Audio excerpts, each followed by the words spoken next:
അപ്പോൾ electrical machines ആണ് നമ്മൾ സ്റ്റാർട്ട് ചെയ്തിട്ടുണ്ടായിരുന്നത്. ഇലക്ട്രിക്കൽ മെഷീൻസിലെ ഫസ്റ്റ് ചാപ്റ്റർ ആയിട്ട് DC മെഷീൻസ് എന്ന് പറഞ്ഞിട്ടാണ് നമ്മൾ തുടങ്ങിയിട്ടുണ്ടായിരുന്നത്. അപ്പൊ അതിൽ കഴിഞ്ഞ ദിവസം ഫണ്ടമെന്റൽ ആയിട്ടുള്ള കുറച്ച് ജനറൽ ആയിട്ടുള്ള കാര്യങ്ങൾ പെട്ടെന്ന് നമുക്ക് ഓർത്ത് വെക്കാവുന്ന, പെട്ടെന്ന് പരസ്പരം റിലേറ്റ് ചെയ്യാവുന്ന കാര്യങ്ങളാണ് പറഞ്ഞത്. സ്പെസിഫിക് ആയിട്ട് ഓരോ ടോപ്പിക് ആയിട്ടല്ല പറഞ്ഞിട്ടുണ്ടായിരുന്നത്. അപ്പൊ ആദ്യം കുറച്ച് ഫണ്ടമെന്റൽ കൺസെപ്റ്റ്സും കാര്യങ്ങളുമാണ് പറഞ്ഞത്. എന്താ പറയാ, ഫ്ലക്സിനെ കുറിച്ചും അതിന് റിലേറ്റഡ് ആയിട്ടുള്ള കാര്യങ്ങളാണ്. അപ്പൊ അതായിരുന്നു നമ്മൾ ഡിസ്കസ് ചെയ്തിട്ടുണ്ടായിരുന്നത്. വളരെ ബേസിക് ആയിട്ടുള്ള കാര്യങ്ങളും ഫ്ലക്സിനെ കുറിച്ചും അതിൽ നിന്ന് എങ്ങനെ നമ്മൾ ഓരോ എന്താ പറയാ BH കർവ് പറഞ്ഞു, ഫ്ലക്സിന്റെ കൺസെപ്റ്റ് പറഞ്ഞു, അതിൽ നിന്ന് BH കർവ് പറഞ്ഞു, അതിൽ BH കർവ് അതിൽ നിന്ന് കിട്ടുന്ന റിലേഷൻ പെർമിയബിലിറ്റിനെ പറ്റി പറഞ്ഞു, അവിടെ മ്യൂച്വൽ ഇൻഡക്ഷനെ കുറിച്ച് പറഞ്ഞിട്ടുണ്ടായിരുന്നു. പിന്നെ നമ്മൾ എന്താ പറയാ BH കർവും OCCയും തമ്മിലുള്ള സിമിലാരിറ്റി ഒക്കെ ഒന്ന് ബ്രീഫ് ചെയ്ത് പോയിട്ടുണ്ടായിരുന്നു. പിന്നെ അവിടെ പറഞ്ഞ കാര്യം എന്ന് പറഞ്ഞു കഴിഞ്ഞാൽ എന്താ ഒരു DC മെഷീന്റെ കേസിൽ അതിപ്പോ മോട്ടർ ആയാലും ജനറേറ്റർ ആയാലും ഫണ്ടമെന്റലി റൺ ചെയ്യുന്ന EMF ഇക്വേഷൻ അതിന്റെ കൺസെപ്റ്റ് എങ്ങനെയാണ് EMF ഇക്വേഷൻ സിമ്പിൾ ആയിട്ട് ഓർത്ത് വെക്കാൻ പറ്റുന്ന കാര്യം എന്നുള്ള രീതിയിൽ നമ്മൾ പറഞ്ഞിട്ടുണ്ടായിരുന്നു. സോ EMF ഇക്വേഷൻ അതൊരിക്കലും മറക്കരുത്.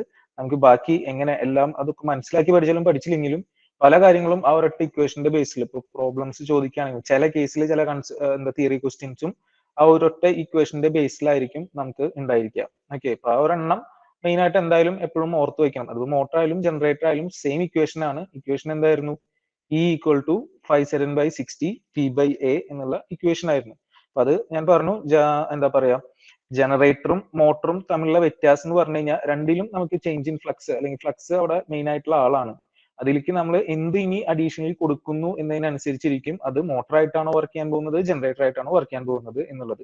സോ ബേസിക്കലി ഇലക്ട്രോമാഗ്നറ്റിക് ഇൻഡക്ഷൻ ആണ്. So there should be some change in flux and then what you are adding, the second thing what you are adding, അതാണ് അതിനെ എന്താ ജനറേറ്ററോ ട്രാൻസ്ഫോമറോ മോട്ടറോ എന്ന് ഡിസൈഡ് ചെയ്യുന്നത്. ഇപ്പോൾ ജനറേറ്റർ ആണെങ്കിൽ നമ്മൾ അങ്ങോട്ട് ഇലക്ട്രിക്കൽ വോൾട്ടേജ് അല്ലെങ്കിൽ കറണ്ടും കൂടി കൊടുക്കും ഫ്ലക്സിന്റെ ഒപ്പം. അപ്പൊ നമുക്കതൊരു മോട്ടീവ് എനർജി മൂവ്മെന്റ് അല്ലെങ്കിൽ റൊട്ടേഷൻ ഔട്ട് ആയിട്ട് തരും.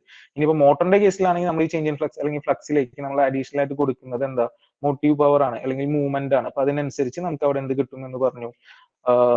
എന്താ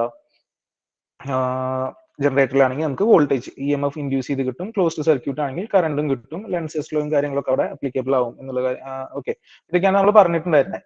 പിന്നെ അതിന്റെ വോൾട്ടേജ് ഇക്വേഷൻ ജസ്റ്റ് ഒന്ന് പറഞ്ഞു. എന്താ ഓർത്ത് വെക്കാൻ എളുപ്പമായതുകൊണ്ട് ജനറേറ്ററിന്റെയും എന്താ പറയാ മോട്ടോറിന്റെയും നമ്മളവിടെ പറഞ്ഞു പോയിട്ടുണ്ടായിരുന്നു. അതിന് സർക്യൂട്ടും കാര്യങ്ങളൊന്നും വരച്ചിട്ടൊന്നല്ല പറഞ്ഞത്, പക്ഷെ അത് നിങ്ങൾക്ക് അറിയാവുന്നതും പെട്ടെന്ന് ഓർത്ത് വെക്കുന്നതുമായ ഒരു കാര്യമായതുകൊണ്ട് പറഞ്ഞു എന്നേ ഉള്ളൂ. ജനറേറ്റർ ആണെങ്കിൽ ജനറേറ്റ് ചെയ്ത EMF വേണം എല്ലാവർക്കും എന്ത് അത് വീതിച്ചു കൊടുക്കാൻ. അപ്പൊ EG എന്നുള്ളതാണ് അവിടെ വീതിച്ചു കൊടുക്കുന്ന ആള്. EG എന്ന് പറഞ്ഞാൽ 5/60 P/A തന്നെയാണ്. പക്ഷെ അതാണ് അവിടെ എന്തായിട്ട് മാറുന്നത്, ടെർമിനൽ എന്താ അവസാനം അവിടെ അവൈലബിൾ ആവുന്നതും പിന്നെ ആർമേച്ചറിലെ ഡ്രോപ്പും IARA ഡ്രോപ്പ് എന്നുള്ള രീതിയിൽ അതും കുറഞ്ഞു വരുന്നത്. ബ്രഷ് ഡ്രോപ്പ് ലോസിനെ കുറിച്ച് ഞാൻ പറഞ്ഞു. ചില കേസിൽ വേണമെങ്കിൽ നമുക്ക് നെഗ്ലക്ട് ചെയ്യാവുന്നത് വരെയാണ് 1 വോൾട്ട് ഒക്കെയാണ് പറയുന്നതെങ്കിലും. സോ V = EG - IARA ആണ് നമുക്ക് ഏതിലത്തെ ഇക്വേഷൻ വരിക, ജനറേറ്ററിലെ. ഇനി മോട്ടോറിലാണെങ്കിൽ നമ്മൾ അങ്ങോട്ട് കൊടുക്കുന്നത് V ആണ്. സോ ആ V വേണം ബാക്ക് EMF ആയിട്ടും എന്തായിട്ടും മാറാൻ, ഡ്രോപ്പ് ആയിട്ടും മാറാൻ. സോ ആ ബാക്ക് EMF EB എന്ന് പറഞ്ഞാൽ അഗെയിൻ സെയിം ഇക്വേഷൻ തന്നെയാണ്, 5/60 P/A തന്നെയാണ്. പക്ഷെ അവിടുത്തെ voltage equation or KVL equation will be like EB = V - IARA എന്നുള്ളതായിരിക്കും. അപ്പൊ ഇതൊക്കെ എല്ലാവർക്കും അറിയുന്ന കാര്യങ്ങളാണ്. ഇതൊക്കെയാണ് നമ്മളിവിടെ പറഞ്ഞിട്ടുണ്ടായിരുന്നത്. ഇത്രയൊക്കെയാണ് പറഞ്ഞിട്ടുണ്ടായിരുന്നത് എന്നാണ് എന്റെ ഓർമ്മ. പിന്നെ ജസ്റ്റ് എന്താ പറയാ നമ്മള് EG അതിൽ നിന്ന് പ്രൊപ്പോർഷണൽ ടു N5 എന്ന് പറയാന്ന് പറഞ്ഞു. പിന്നെ മോട്ടറിന്റെ കേസിലാണെങ്കിൽ പവർ ഔട്ട്പുട്ട് EB × IA ആണ്. അതെന്ന് പറഞ്ഞാൽ 2πNT/60 ആണെന്നുള്ള ഒരു റിലേഷൻ. അതും എല്ലാവർക്കും അറിയുന്നതാണ്. ജസ്റ്റ് ഒന്ന് അവിടെ പറഞ്ഞു വെച്ചു എന്ന് മാത്രം. അതൊക്കെ പറയാൻ വേണ്ടിയിട്ട് നമുക്ക് ഒരുപാട് കാര്യങ്ങളൊന്നും വേറെ പറയണ്ട എന്നുള്ളത് കൊണ്ടാണ് അങ്ങനെ റിലേറ്റ് ചെയ്ത് പറഞ്ഞത്. ഓക്കെ, അതൊക്കെ എല്ലാവർക്കും അറിയുന്ന കാര്യങ്ങളായിരിക്കാം. എന്നാലും വീണ്ടും ഒന്ന് ഓർമ്മപ്പെടുത്തി എന്ന് മാത്രമാണ്. നമുക്കിവിടെ മെയിൻ ആയിട്ട് ഓർമ്മപ്പെടുത്തൽ തന്നെയാണല്ലോ. എന്റെ ഫുൾ കാര്യങ്ങൾ ഫ്രം ബേസ് പറയുന്നതിൽ ഒരു അർത്ഥമില്ല. നിങ്ങൾക്കും ടൈം വേസ്റ്റ് ആവും. ഒരുപാട് നമ്മൾ എടുത്തു പോകുന്നതിൽ അർത്ഥമില്ലല്ലോ. നമുക്ക് എല്ലാവർക്കും കുറച്ചറിയാം എന്നുള്ള ഒരു ഇതിലാണ് പോകുന്നത്. അപ്പൊ നമുക്ക് കഴിഞ്ഞ ക്ലാസ്സിന്റെ ബേസിൽ കുറച്ച് ക്വസ്റ്റ്യൻസ് ചെയ്യാം. ഹൈ ലെവൽ അല്ല, നമുക്ക് ഈ ഒരു സബ് എഞ്ചിനീയർ എന്നുള്ള ബേസിലാണ് നമ്മൾ ഉദ്ദേശിക്കുന്നത്. അപ്പോൾ ഹൈ ലെവൽ ക്വസ്റ്റ്യൻസ് ഒന്നല്ല. വേണമെങ്കിൽ ഒരു ഒറ്റ പ്രോബ്ലം മാത്രം എങ്ങാനും കുറച്ച് ഒന്ന് കൂടിയത് വേണമെങ്കിൽ ലാസ്റ്റിൽ നമുക്ക് നോക്കാം. അപ്പോ അതിന് ബേസ് ആയിട്ടുള്ള കുറച്ച് ക്വസ്റ്റ്യൻസ് ആണ് കഴിഞ്ഞ ക്ലാസ്സിൽ. നിങ്ങൾക്ക് സിമ്പിൾ ആയിട്ട് ആൻസർ ചെയ്യാൻ പറ്റും. അപ്പൊ ഞാൻ ക്വസ്റ്റ്യൻ വായിക്കാം, ഇവിടെ കാണിക്കാം, വായിക്കാം, ഓപ്ഷൻസും വായിക്കാം. അത് കഴിഞ്ഞിട്ട് നിങ്ങൾക്ക് ഒരു 5 സെക്കൻഡ് തരാം ആൻസർ ചെയ്യാനായിട്ട് ആൻസർ നിങ്ങൾ ചാറ്റ് ബോക്സിൽ ടൈപ്പ് ചെയ്യുക, ഓപ്ഷൻ ടൈപ്പ് ചെയ്താൽ മതി. ABCD ആയിരിക്കും, അത് ടൈപ്പ് ചെയ്യാവുന്നതാണ്. വളരെ സിമ്പിൾ ആയിരിക്കും, എല്ലാവർക്കും അറിയുന്നതായിരിക്കും. എന്നാലും നമുക്കതൊന്നൊന്ന് റിവ്യൂ ചെയ്യാൻ, കഴിഞ്ഞ ക്ലാസ് റിവ്യൂ ചെയ്യാൻ വേണ്ടിയിട്ട് ഞാൻ പറയുന്നത് മാത്രം. അപ്പൊ അതിൽ ചില കാര്യങ്ങൾ ഞാൻ പറയാത്തുണ്ടെങ്കിൽ അവിടെ അതിന്റെ ഒപ്പം തന്നെ ആഡ് ചെയ്ത് പോവാം, അതാണ് ഞാൻ ഉദ്ദേശിച്ചിട്ടുള്ളത്. ഓക്കെ, ഇപ്പോൾ ക്വസ്റ്റ്യൻസ് ചെയ്യുന്നതിന്റെ ഒപ്പം തന്നെ ചില ടോപ്പിക്കും കൂടി നമുക്ക് അവിടെ ഡിസ്കസ് ചെയ്യാം. സോ ഫസ്റ്റ് ക്വസ്റ്റ്യൻ വളരെ സിമ്പിൾ ക്വസ്റ്റ്യൻ ആണ്. If the flux of a DC motor approaches zero, its speed will remain unchanged, approach zero, approach infinity, between zero and infinity. Okay, so your time starts now. 5 സെക്കൻഡേ ഉള്ളൂ, അത് കഴിഞ്ഞാൽ നിങ്ങൾക്ക് ചാറ്റിൽ type ചെയ്യാം. അതിൽ മുന്നേ കിട്ടുന്നവർക്ക് മുന്നേ ടൈപ്പ് ചെയ്യാം. സി അപ്രോച്ചസ് ഇൻഫിനിറ്റി എന്ന് ടൈപ്പ് ചെയ്തിരിക്കുന്നു. വളരെ സിമ്പിൾ ആയിട്ടുള്ള കാര്യമാണ്. ഞാൻ കഴിഞ്ഞ ദിവസം പറഞ്ഞു EB = 5/60p/A എന്നുള്ള ഒറ്റ റിലേഷൻ നമ്മൾ കൊണ്ടുവരുന്നതാണ്. വെരി ഗുഡ്, സി ആണ് ആൻസർ. അപ്പൊ അതിൽ നിന്ന് നമുക്ക് കിട്ടിയ ഒരു റിലേഷൻ ഉണ്ടായിരുന്നു, എന്താ? E പ്രൊപ്പോർഷണൽ ടു കിട്ടിയിട്ടുണ്ടായിരുന്നു, 5 × n ആണ്. അപ്പൊ അതിൽ നമുക്ക് n നെ വേണമെങ്കിൽ റിലേഷൻ പറയാം, എന്താ? Proportional to EB/5. സോ 5 സീറോയിലേക്ക് അപ്രോച്ച് ചെയ്യുകയാണെങ്കിൽ ഓട്ടോമാറ്റിക്കലി എന്താ? n ഇൻഫിനിറ്റിയിലേക്ക് അപ്രോച്ച് ചെയ്യാനുള്ള ചാൻസ് ഉണ്ട്. അപ്പൊ അത് റിലേറ്റ് ചെയ്തിട്ട് നമ്മളൊരു മോട്ടറിന്റെ കേസിൽ കാര്യം പറയും കൂടി ചെയ്യും. അത് നമുക്ക് ഇപ്പൊ ഞാൻ ഡിസ്കസ് ചെയ്യുന്നില്ല, നമുക്ക് അവിടെ എത്തുമ്പോൾ അതിനെപ്പറ്റി പറയാം. ഫസ്റ്റ് ക്വസ്റ്റ്യൻ വളരെ സിമ്പിൾ ആയിരുന്നു, എല്ലാവർക്കും പെട്ടെന്ന് ആൻസർ ചെയ്യാൻ പറ്റി. Second question, the current drawn by a 220 volt DC series motor of armature resistance 0.5 ohm and a back EMF of 200 volt is 4 amps, 40 amps, 44 amps, 440 amps.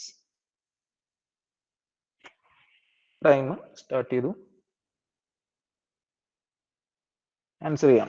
B എന്ന് അർജുൻ പറഞ്ഞിരിക്കുന്നു, B എന്ന് അടുത്ത ആളും പറഞ്ഞിരിക്കുന്നു. രണ്ടുപേര് ബി എന്നാണ് പറയണേ. വേറെ ഡിഫറെന്റ് ഒപ്പീനിയൻ വല്ലതും ഉണ്ടോ? ഓക്കെ, ഒക്കെ രണ്ടുപേരാണ് ആൻസർ ചെയ്തത്. രണ്ടുപേര് ബി എന്ന് പറഞ്ഞു. ബി എന്താണ്? കറക്റ്റ് ആൻസർ ആണ്. കാരണം വളരെ സിമ്പിൾ ആണ്, സിമ്പിൾ ആൻഡ് ഡയറക്റ്റ് ഇക്വേഷൻ. ഞാൻ പറഞ്ഞു കഴിഞ്ഞ ക്ലാസ്സിൽ പറഞ്ഞ കാര്യങ്ങൾ റിലേറ്റ് ചെയ്തിട്ടുള്ള ക്വസ്റ്റ്യൻസ് മാത്രമേ ഉള്ളൂ. നിങ്ങൾ ഇത് കണ്ടിട്ട് വളരെ സിമ്പിൾ ആണെന്ന് വിചാരിക്കുന്നുണ്ട്, ഇതൊക്കെ തന്നെ ഡയറക്റ്റ് ചോദിക്കാവുന്നതാണ്. ഈ ഒരു കേസിൽ ഹയർ ലെവലിലേക്ക് ഇത് ചോദിക്കണം എന്നില്ല എന്ന് പറയാൻ പറ്റില്ല, ചോദിക്കാവുന്നതാണ് ചില കേസിൽ. Okay, so EB = V - IR ആണ്. നമുക്ക് ഇവിടെ എന്തൊക്കെ തന്നിട്ടുണ്ട്? V തന്നിട്ടുണ്ട്, ബാക്ക് EMF തന്നിട്ടുണ്ട്, RAയും തന്നിട്ടുണ്ട്. ജസ്റ്റ് IA കാണുന്നത് മാത്രമേ ഉള്ളൂ. സിംപ്ലി നിങ്ങൾക്ക് അത് സോൾവ് ചെയ്ത് കഴിഞ്ഞാൽ 40 കിട്ടുന്നതാണ്. അത് അതിന് കാൽക്കുലേറ്റർ ഒന്നും വേണ്ട, അല്ലെങ്കിൽ കാൽക്കുലേഷൻ ഒന്നും ചെയ്യേണ്ട, മനക്കണക്കായിട്ട് ചെയ്യാവുന്ന കാര്യമുള്ളൂ. അത് ഞാൻ കൂടുതൽ ഡിസ്കസ് ചെയ്യണ്ട എന്ന് തോന്നുന്നു, അതുകൊണ്ട് അത് പറയുന്നില്ല. We'll be moving on to next question. What is the condition for maximum mechanical power to be developed by a DC series motor? Back EMF equal to half the applied voltage, back EMF equal to the applied voltage, back EMF equal to 0, none of the above. Your time starts now.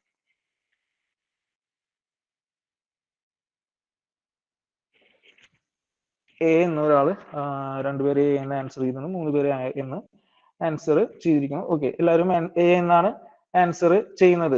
Okay, അപ്പൊ അതെങ്ങനെയാണ് A എന്ന് answer വന്നേ? Back EMF equal to half the applied voltage. അത് തന്നെയാണ് നമ്മളുടെ correct answer. എങ്ങനെയാ A എന്ന് കിട്ടുന്നത്?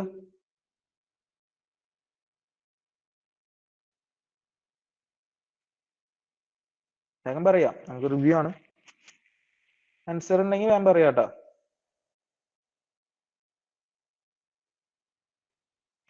വെറുതെ നമുക്ക് എന്തായാലും back EMF equal to half the applied voltage എന്ന് പറയാൻ പറ്റില്ലോ. എന്തുകൊണ്ടാണ് നിങ്ങൾ അങ്ങനെ പറഞ്ഞത്? അതിനൊരു റീസൺ എന്തായിരിക്കുമല്ലോ. Maximum power transfer.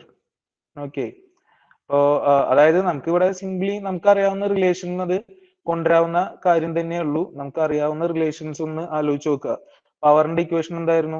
പവർ ഞാൻ കഴിഞ്ഞ ക്ലാസ്സിൽ പറഞ്ഞു കഴിഞ്ഞ ക്ലാസ്സിൽ പറഞ്ഞ കാര്യങ്ങൾ വെച്ചിട്ടുള്ള മാത്രമേ ഞാൻ ചെയ്യുന്നുള്ളൂ. ഞാൻ ഇവിടെ സാറെ സോൾവ് ചെയ്യാം. സോ പവർ നമുക്കറിയാം, പവർ ഈക്വൽ ടു എന്താ? EB × IA ആണ് അല്ലെ? EB × IA നമുക്കറിയാം. അതേപോലെ തന്നെ നമുക്കറിയുന്ന വേറൊരു കാര്യമുണ്ട്, എന്താ? EB എന്ന് പറഞ്ഞു കഴിഞ്ഞാൽ നമുക്കറിയാവുന്നതാണ്. EB = എന്താ? V - IA RA ആണ്. ഓക്കെ, ഇവിടെ റിലേഷൻ കാണുന്നത് നമുക്കറിയാം. ഈ ഒരു റിലേഷനിൽ ബാക്ക് EMF-ഉം വോൾട്ടേജും തമ്മിൽ, EB-യും V-യും തമ്മിലുള്ള റിലേഷൻ ആണ് നമുക്കിവിടെ വരുന്നത്. അപ്പൊ അതാണ് ഡിറൈവ് ചെയ്യേണ്ടത്. അത് condition for maximum mechanical power ആണ്. അപ്പൊ ബേസിക്കലി നമുക്ക് അറിയാം, ഡിഫറൻഷ്യൽ കാൽക്കുലസ് നിങ്ങൾ പഠിച്ചിട്ടുള്ളതാണ്. ഒരു ഇതിന്റെ മാക്സിമം കിട്ടണമെങ്കിൽ അതിന്റെ എന്താ derivative with respect to variable എന്തായിരിക്കണം? 0 ആയിരിക്കണം. അപ്പൊ ആ ഒരു കണ്ടീഷനാണ് ഇവിടെ നമുക്ക് ചെക്ക് ചെയ്യേണ്ട കാര്യമുള്ളൂ. അപ്പോൾ നിങ്ങൾക്കറിയാം, എന്നാലും ഞാൻ ജസ്റ്റ് പറയുന്നത് മാത്രം. ഈ ഇ ബിക്ക് ഈ എന്താ ഐ എക്ക് പകരം എനിക്ക് ഇവിടുന്ന് സബ്സ്റ്റിറ്റ്യൂട്ട് ചെയ്യാം. ഐ എ എന്നുള്ളത് ഇതിൽ നിന്ന് എനിക്ക് എന്ത് കിട്ടും? ഈ ഒരു റിലേഷൻ പ്രകാരം എനിക്ക് ഐ എ ഈക്വൽ ടു എന്ത് കിട്ടും? I A will be equal to V minus E B by R A അല്ലെ? അത് സിമ്പിൾ ആണ്, അത് ചുമ്മാ അതിൽ സബ്സ്റ്റിറ്റ്യൂട്ട് ചെയ്യുന്നു. So this P will be equal to എന്താ? E B into V minus E B divided by R A എന്നുള്ള രീതിയിൽ നമുക്ക് ഇക്വേഷൻ കിട്ടും. അപ്പൊ ഇനി നമുക്ക് അറിയാവുന്ന കാര്യമുള്ളൂ എന്താ? For maximum power transfer, for maximum power output എന്ത് വേണം? ഈ പവറിന്റെ ഡെറിവേറ്റീവ് വിത്ത് റെസ്പെക്ട് ടു എന്താ വേരിയബിൾ ആയിട്ട് ഇ ബി എടുത്തു കഴിഞ്ഞാൽ ഈക്വൽ ടു എന്താ? 0 ആയിരിക്കണം. സോ അതിന്റെ ഡെറിവേറ്റീവ് ഇനി ചെയ്യാന്ന് മാത്രമേ ഉള്ളൂ. അപ്പോൾ നിങ്ങൾക്ക് ഇത് കണ്ടു കഴിഞ്ഞാൽ മനസ്സിലാവും. താഴത്തിന് വലിയ സിഗ്നിഫിക്കൻസ് ഇല്ല, ആറിനെ നമുക്ക് വേണമെങ്കിൽ ഒഴിവാക്കാം. അപ്പോൾ അവിടെ ഡെറിവേറ്റീവ് എടുത്തു കഴിഞ്ഞാൽ ഇ ബി കൊണ്ട് മൾട്ടിപ്ലൈ ചെയ്ത് കഴിഞ്ഞാൽ ഫസ്റ്റ് കേസിൽ എന്ത് വരുള്ളൂ? V minus E B square വരുമ്പോൾ എന്ത് വരും? 2v ഇ ബി വരും. E B equal to 0. ഇതിൽ നിന്നാണ് നമുക്ക് എന്ത് റിലേഷൻ കിട്ടുന്നത്? E B is equal to V by 2 എന്നുള്ള ഒരു റിലേഷൻ വരുന്നത്. വേറെ എവിടെയെങ്കിലും നമുക്ക് അപ്ലിക്കബിൾ ആയിട്ട് വരാം. അതായത് മാക്സിമം എന്നൊക്കെ ചോദിക്കുമ്പോൾ നമ്മൾ ബേസിക്കലി എന്തിനായിട്ടാണ് റിലേറ്റ് ചെയ്യേണ്ടത് അതിനായിട്ടുള്ള ഒരു ഇക്വേഷൻ ഉണ്ടാക്കുക. എന്നിട്ട് വിത്ത് റെസ്പെക്ട് ടു ആ ചോദിച്ച വേരിയബിൾ എന്ത് ചെയ്യുക? ഡെറിവേറ്റീവ് എടുക്കുക, 0ക്ക് ഇക്വേറ്റ് ചെയ്യുക, നിങ്ങൾക്ക് കണ്ടീഷൻ കിട്ടും. സോ ഇവിടെ നോക്കാം, E B equal to half the applied voltage അല്ലെ? E B equal to V by 2 എന്ന് കിട്ടി. ക്ലിയർ ആണെന്ന് വിചാരിക്കണം അല്ലേ? ഓക്കെ, അപ്പൊ ഇത് പല പല സ്ഥലത്തും അപ്ലിക്കബിൾ ആവട്ടെ. എനിക്കറിയാം, ഓർത്ത് വെക്കേണ്ട കാര്യം ഇതാണ്, നമ്മൾ ഡിഫറൻഷ്യൽ പഠിച്ചത് മാക്സിമ ആൻഡ് മിനിമ എന്നുള്ള ഒരു കൺസെപ്റ്റിലാണ് ഇത് പോകുന്നത്. നിങ്ങൾ ജസ്റ്റ് ചോദിക്കുമ്പോഴേക്കും ആൻസർ ചെയ്യുന്നുണ്ട്, അത് മതി നമുക്ക്. പക്ഷെ ഞാനിത് പറഞ്ഞത് വേറെ എവിടെയെങ്കിലും ആവശ്യം വന്നാൽ യൂസ് ചെയ്യാൻ എന്നുള്ള ഒരു രീതിയിൽ പറഞ്ഞത് മാത്രമേ ഉള്ളൂ. So that is all about that question. Then next question, the EMF induced in the DC generator armature winding is AC, DC, AC and DC, none of the above. ഇതിന് പ്രത്യേകിച്ച് ടൈമിന്റെ ഒന്നും ആവശ്യം വേണ്ടി വരില്ല എന്ന് വിചാരിക്കുന്നു. Option A. Okay, so answer എന്താണ്? കറക്റ്റ് ആണ്. കാര്യം എന്താ വെച്ച് കഴിഞ്ഞാൽ നമുക്ക്, ഞാൻ കഴിഞ്ഞ ദിവസം പറഞ്ഞതാണ്, ആകെ ഒരൊറ്റ ജനറേഷൻ മാത്രമേ നമുക്ക് അവിടെ വരുന്നുള്ളൂ. എന്ത് ജനറേഷൻ മാത്രമേ ഉള്ളൂ? എ സി എന്താ ജനറേഷൻ മാത്രമേ ഉള്ളൂ. ആ എ സിനെ വെട്ടിമുറിച്ച് വേണമെങ്കിൽ ഡി സി ആക്കാം എന്നേ ഉള്ളൂ. ഡി സി ആക്കാൻ വെട്ടിമുറിക്കാൻ വേണ്ടി നമ്മൾ അതിലൊരു സാധനം ഉപയോഗിക്കുന്നു എന്ന് മാത്രമേ പറഞ്ഞുള്ളൂ. അപ്പൊ ബേസിക്കലി അതിപ്പോ ഡി സി തന്നെയാണ്. D C machine, sorry, D C generator ആയാലും എ സി ജനറേറ്റർ ആയാലും ഫണ്ടമെന്റലി അവിടെ, അല്ലെങ്കിൽ ബേസിക്കലി അവിടെ ഉണ്ടാവുന്നത് എന്താണ്? എ സി ആണ്. ഇനി അതിനെ എന്ത് ചെയ്യുന്നു എന്നുള്ളതിനനുസരിച്ചിരിക്കും അത് ഏതാ ഡി സി മെഷീൻ ആണോ, ഡി സി ജനറേറ്റർ ആണോ, എ സി ജനറേറ്റർ ആണോ എന്നുള്ളത് ഡിസൈഡ് ചെയ്യുന്നത്. ഓക്കെ, അത് പ്രത്യേകിച്ച് എക്സ്പ്ലെയിൻ ചെയ്യേണ്ട ആവശ്യമൊന്നുമില്ല. ആ ഒരു കാര്യം എന്തായാലും എല്ലാവർക്കും അറിയുന്നതായിരിക്കും. Next question, commutator in a D C generator is used for collection of current, reducing losses, improving efficiency, then converting AC armature current to DC. പ്രത്യേകിച്ച് ടൈമിന്റെ ആവശ്യം ഇതിനും വേണ്ടി വരില്ല എന്ന് വിചാരിക്കുന്നു. ഡി. ഓക്കെ, സോ ഡി ആണ് ആൻസർ. അത് എല്ലാവർക്കും അറിയുന്ന. അത് വെച്ചിട്ട് ഞാൻ ഒരു പേരും കൂടി വേണമെങ്കിൽ വേറൊരു പേരും കൂടി കമ്മ്യൂട്ടേറ്ററിനെ വിളിക്കാം എന്നുള്ളതും കൂടി പറഞ്ഞു. ഇതൊക്കെ നമ്മൾ ഡീറ്റെയിൽ ആയിട്ട് പിന്നീട് നോക്കാം. ഞാൻ കഴിഞ്ഞ ക്ലാസ്സിന്റെ ബേസിൽ പറഞ്ഞു പോകുന്നേ ഉള്ളൂ. അപ്പോൾ ഈ കമ്മ്യൂട്ടേറ്റർ എന്ന് പറഞ്ഞു കഴിഞ്ഞാൽ ഡി സി ജനറേറ്ററിന്റെ കേസിൽ എന്താ ഉണ്ടാവുന്ന എ സിനെ ഡി സി ആക്കാനാണ്. നമ്മളോട് യൂണിറ്റ് ഡയറക്ഷനിലാണ് വേണ്ടുള്ളൂ. അപ്പോൾ എ സിനെ ഡി സി ആക്കാൻ വേണ്ടിയിട്ടാണ് നമ്മൾ എന്ത് ഉപയോഗിക്കുന്നത്? കമ്മ്യൂട്ടേറ്റർ ഉപയോഗിക്കുന്നത്. അതിന്റെ വേറൊരു പേര് എന്തായിരുന്നു? നമുക്ക് വിളിക്കാൻ പറ്റുന്ന ഒരു പേര് എന്ന് പറഞ്ഞാൽ മെക്കാനിക്കൽ റെക്ടിഫയർ എന്ന് വിളിക്കാം. അല്ലാണ്ട് നിങ്ങൾ ബേസിക്കലി ഒരൊറ്റ കോയിലിന്റെ കേസിൽ നമ്മൾ പറയുമ്പോൾ അതിനെന്താ വിളിച്ചേർന്നെ? ഏറ്റവും ബേസിക് ഇപ്പൊ പറഞ്ഞതൊക്കെ ഒരു പേരും കൂടി ഉണ്ടല്ലോ. കമ്മ്യൂട്ടേറ്റർ എന്ന് പറഞ്ഞാൽ it is basically single coil വെച്ചിട്ടല്ലേ നമ്മൾ വർക്കിംഗ് പ്രിൻസിപ്പിൾ എപ്പോഴും പറയാം. സിംഗിൾ കോയിലിൽ അതിന്റെ ആ അറ്റത്ത് വെക്കുന്ന ആ സാധനത്തിന് പറയാം. യെസ്, സ്ലിപ്പ് റിംഗ് എന്നാണോ അതോ ഇനി വേറെ വല്ല പേരുകളുണ്ടോ? ഒരു റിംഗ് കൂടി ഇല്ലേ അതിന്റെ ഒപ്പം? സ്പ്ലിറ്റ് റിംഗ് ആണ്, സ്പ്ലിറ്റ് ആണ്. ഓക്കെ, നമുക്കത് യൂണി ഡയറക്ഷനിലാക്കണം. അതായത് ബേസിക്കലി അവിടെ ഉണ്ടാവുന്നത് ഈ തരത്തിലുള്ള സംഭവം ആണെങ്കിലും നമ്മൾ തൽക്കാലം അതിനെ മാറ്റിയിട്ട് എന്താക്കും? ഒരൊറ്റ ഡയറക്ഷനിലോട്ട് ആക്കാൻ വേണ്ടിയിട്ടാണ് നമ്മൾ എന്ത് ഉപയോഗിക്കുന്നത്? സ്പ്ലിറ്റ് റിംഗ് ഉപയോഗിക്കുന്നത്. അതിനെ കളക്റ്റീവ്ലി പറയുന്നതാണ് എന്ത് പറയുന്നത്? എന്താ പറയാ, കമ്മ്യൂട്ടേറ്റർ. അതിന് വേണമെങ്കിൽ മെക്കാനിക്കൽ റെക്ടിഫയർ എന്നും പറയാവുന്നതാണ്. ഓക്കെ, എവിടെയായാലും ജനറേഷൻ എ സി ആണ്. A Sindh D C primarily ഇതാണ് ആക്കുന്നത്. അപ്പൊ അത് സിമ്പിൾ ക്വസ്റ്റ്യൻ ആയിരുന്നു. Next question, a DC generator without commutator is equivalent to an AC generator, DC motor, DC generator, induction motor. ഇവിടെ ഒരു ടൈമറിന്റെ ആവശ്യം ഉണ്ടോന്ന് തോന്നുന്നില്ല. കഴിഞ്ഞതിൽ നമ്മൾ ഓൾറെഡി പറഞ്ഞ കാര്യം തന്നെയാണ്. വേറൊരു ഫോമിൽ ചോദിച്ചു എന്ന് മാത്രമേ ഉള്ളൂ. ആൻസർ എ തന്നെയാണ്. കാരണം എന്താ കമ്മ്യൂട്ടേറ്റർ വെച്ചാലാണ് അവിടെ എന്താവുന്നുള്ളൂ, അത് DC ജനറേറ്റർ ആവുന്നുള്ളൂ. If there is no commutator it is basically AC generator. എന്തായാലും AC ജനറേഷൻ ആണ്. പക്ഷെ കമ്മ്യൂട്ടേറ്റർ ഉണ്ടെങ്കിൽ പുറത്തേക്ക് നമുക്ക് കിട്ടുന്നത് DC ആണ് എന്നുള്ള ഒരു കാര്യം മാത്രമേ ഉള്ളൂ. അത് ഞാൻ വേറെ എക്സ്പ്ലെയിൻ ചെയ്യുന്നില്ല. ഓക്കെ, ഇത് ആ ഒരു ഇത് കാണിച്ചതാണ് കേട്ടോ. അപ്പോൾ നിങ്ങൾക്ക് അറിയുന്ന കാര്യം എന്തായാലും തൽക്കാലം അത് എക്സ്പ്ലെയിൻ ചെയ്യാൻ നിൽക്കുന്നില്ല. Next one. DC generators works on the application principle of Fleming's left-hand rule, Fleming's right-hand rule, Lenz's law, Biot-Savart's law. നിങ്ങൾ ടൈമറിനൊന്നും വെയിറ്റ് ചെയ്യാൻ നിൽക്കണ്ട, നിങ്ങൾക്ക് അറിയുന്ന ആൻസർ അപ്പൊ തന്നെ പറയാവുന്നതാണ്. ബി എന്ന് പറയുന്നു Fleming's right hand rule. Okay, so Fleming's right ഹാൻഡും ലെഫ്റ്റ് ഹാൻഡും വരുന്നത് എന്തായാലും ഈ രണ്ടെണ്ണമാണ് എന്നുള്ളത് നമുക്കറിയാം. ഈ രണ്ടെണ്ണത്തിൽ ഏതോ ഒന്നാണ് എന്നുള്ളത് നമുക്ക് എന്തായാലും അറിയാം. അതിൽ ചിലപ്പോൾ അങ്ങോട്ടും ഇങ്ങോട്ടും കൺഫ്യൂഷൻ വരാം എന്ന് മാത്രമേ ഉള്ളൂ. പ്രത്യേകിച്ച് അതിൽ വലിയ കൺഫ്യൂഷൻ വരാണ്ടിരിക്കാൻ നമ്മൾ ആദ്യം ജനറേറ്റർ പിന്നെ മോട്ടർ എന്ന് ആലോചിച്ചാൽ മതി. നമുക്ക് എപ്പോഴും പ്രയോറിറ്റി ഒരു ഇതെല്ലാവർക്കും ആദ്യത്തെ പ്രയോറിറ്റി എന്തായിരിക്കും, റൈറ്റ് ആയിരിക്കും. സോ ഫസ്റ്റ് റൈറ്റ് പിന്നെ ലെഫ്റ്റ്. ഏത് കേസ് ആയാലും നമുക്ക് ഈ 3 ഫിംഗേഴ്സ് തന്നെയാണ് അവിടെ ഉപയോഗിക്കുന്നത്. അപ്പൊ അത് വെച്ചിട്ട് തന്നെയാണ് ഈ എന്താ കാര്യങ്ങളെല്ലാം പറഞ്ഞു വരുന്നത്. അപ്പൊ അതുകൊണ്ട് ഇതിൽ ഏതോ ഒരെണ്ണമാണ് എന്നുള്ളത് എന്തായാലും നമുക്ക് ഉറപ്പാണ്. കാരണം ഈ രണ്ട് കേസിലായാലും തമ്പും ഫോർ ഫിംഗറും മിഡിൽ ഫിംഗറും വെച്ചിട്ടാണ് റിലേഷൻസ് വരുന്നത്. അതിൽ തന്നെ ഇൻക്ലൂഡഡ് ആയിട്ടുള്ള ആൾക്കാരും സെയിം തന്നെ ആയിരിക്കും. ഞാൻ മുന്നേ പറഞ്ഞിട്ടുണ്ടായിരുന്നു, ജനറേറ്റർ ആണെങ്കിൽ നമ്മൾ അങ്ങോട്ട് ഫ്ലക്സും മോട്ടീവും കൊടുത്തിട്ട് ഔട്ട് വോൾട്ടേജ് ആണ് കിട്ടേണ്ടത്. മോട്ടർ ആണെങ്കിൽ നമുക്ക് അങ്ങോട്ട് എന്താ ഫ്ലക്സും വോൾട്ടേജും ഫ്ലക്സും വോൾട്ടേജും കൊടുത്തിട്ട് മോട്ടീവ് പവർ ആണ് ഔട്ടായിട്ട് കിട്ടേണ്ടത്. അപ്പൊ ആ രീതിക്ക് ആലോചിക്കുക. അപ്പോ റൈറ്റ് ആണ് ഇതിന് വരുന്നത്, ജനറേറ്ററിന് വരുന്നത്. ജസ്റ്റ് ഒന്ന് ഞാൻ എക്സ്പ്ലെയിൻ ചെയ്യാം. നിങ്ങൾക്ക് അറിയുന്ന കാര്യം തന്നെയാണ്. ഞാൻ എന്തായാലും കൈ കാണിക്കാൻ ഇങ്ങനെ നോക്കാം നിങ്ങൾക്ക്. അപ്പോൾ റൈറ്റ് ഹാൻഡ് ഇങ്ങനെ 90 ഡിഗ്രീസിലായിട്ട് സ്പ്രെഡ് ചെയ്ത് വെച്ച് കഴിഞ്ഞു കഴിഞ്ഞാൽ നമുക്ക് ഇതില് ഇത് നമുക്ക് അറിയാവുന്ന പ്രിൻസിപ്പിൾ ആണ്. When A conductor is move forcefully in a magnetic field, a current will be voltage ആണ് induce ചെയ്യുക. Voltage will be induced and the current will be flowing in the circuit if the circuit is closed, or if the coil ആണ് നമ്മൾ പറയുന്നതെങ്കിൽ conductor ആണ് പറയുക, path closed ആണെങ്കിൽ അതിൽക്കൂടെ current പോകും. Basically induced EMF ആണ് ഉണ്ടാവുന്നത്. ഫാരഡേസ് ലോ ആണ് ഇത്. അതിന്റെ ഡയറക്ഷൻ പറയാൻ വേണ്ടിയിട്ടാണ്. ഇതിൽ നോക്കി കഴിഞ്ഞു കഴിഞ്ഞാൽ നമുക്ക് കാണാം ഡയറക്ഷൻ ഓഫ് ഇൻഡ്യൂസ്ഡ് EMF. ഈ ഐ എന്ന് മാത്രമേ ഞാൻ അവിടെ എഴുതിയിട്ടുള്ളൂ. ഈ ഐ തന്നെയാണ് അതിന്റെ എന്തും എന്താ പറയാ ഇയും. ഇയുടെ ഡയറക്ഷനും സെയിം തന്നെയാണ്, ഇ ഓർ വി എന്നാണോ നമ്മൾ പറയുന്നത്. So direction of induced EMF of current in DC generator is obtained by using right hand rule. അത് നമ്മൾ ഇങ്ങനെ സ്ട്രെച്ച് ചെയ്ത് കഴിഞ്ഞു കഴിഞ്ഞാൽ തമ്പ് നമ്മളുടെ എന്ത് കാണിക്കുന്നു, ഡയറക്ഷൻ ഓഫ് മോഷൻ അല്ലെങ്കിൽ ഫോഴ്സ് കാണിക്കുന്നു. അതേപോലെ ഫോർ ഫിംഗർ എന്ന് പറഞ്ഞാൽ magnetic field north to south എന്നുള്ള രീതിയിൽ അത് കാണിക്കുന്നു. അപ്പൊ ഈ ഡയറക്ഷനിൽ കാണുന്നു. ഫൈനലി ഈ ഫിംഗർ മിഡിൽ ഫിംഗർ ആണ് നമ്മളുടെ ഇതിന്റെ ഡയറക്ഷൻ തരിക, ഇൻഡ്യൂസ്ഡ് വോൾട്ടേജ് അല്ലെങ്കിൽ അത് കാരണമുള്ള കറന്റിന്റെ ഡയറക്ഷൻ തരുന്നത്. സോ അതാണ് ഫ്ലെമിങ്സ് റൈറ്റ് ഹാൻഡ് റൂൾ. ഒന്ന് റീഫ്രഷ് ചെയ്തെന്ന് മാത്രമേ ഉള്ളൂ, എല്ലാവർക്കും അറിയുന്നുണ്ടാവും. ഇത് വെച്ചിട്ട് വേറെ തരത്തിലും ചോദിക്കാം. ഓരോ ഫിംഗർ എന്താണ് കാണിക്കുന്നൊക്കെ വേണമെങ്കിൽ ചോദിക്കാവുന്നതാണ്. അത് വെച്ചിട്ട് ഞാൻ ഇവിടെ ക്വസ്റ്റൻ ഒന്നും ഉണ്ടാക്കിയിട്ടില്ല. അപ്പൊ ബേസിക്കലി ഇത് തരുന്നത് right hand rule related to DC generator ആണ് എന്നുള്ള കാര്യമാണ് മെയിൻ ആയിട്ട് നമുക്ക് ഓർത്ത് വെക്കേണ്ടത്. അതെല്ലാവരും ഓർത്ത് വെക്കും എന്ന് വിചാരിക്കുന്നു. അടുത്ത ക്വസ്റ്റനിലേക്ക് പോവാം. Fleming's left hand rule is applicable to transformer, alternator, DC motor, DC generator. ഇത് പ്രത്യേകിച്ച് ഇങ്ങനെ പറയേണ്ട കാര്യമില്ല. ഓൾറെഡി നമ്മൾ അപ്പുറത്ത് തന്നെ അത് പറയും കാര്യമൊക്കെ ചെയ്തു. ഞാൻ ജസ്റ്റ് ഒന്നുകൂടെ എക്സ്പ്ലെയിൻ ചെയ്യാനുള്ള അർത്ഥത്തിൽ വേണ്ടി എടുത്ത് കാണിച്ചാണ്. കഴിഞ്ഞ ദിവസം നമ്മളത് എക്സ്പ്ലെയിനും ചെയ്തിട്ടുണ്ടാകുന്നില്ല, ജസ്റ്റ് പറഞ്ഞു പോയി എന്ന് മാത്രമേ ഉള്ളൂ.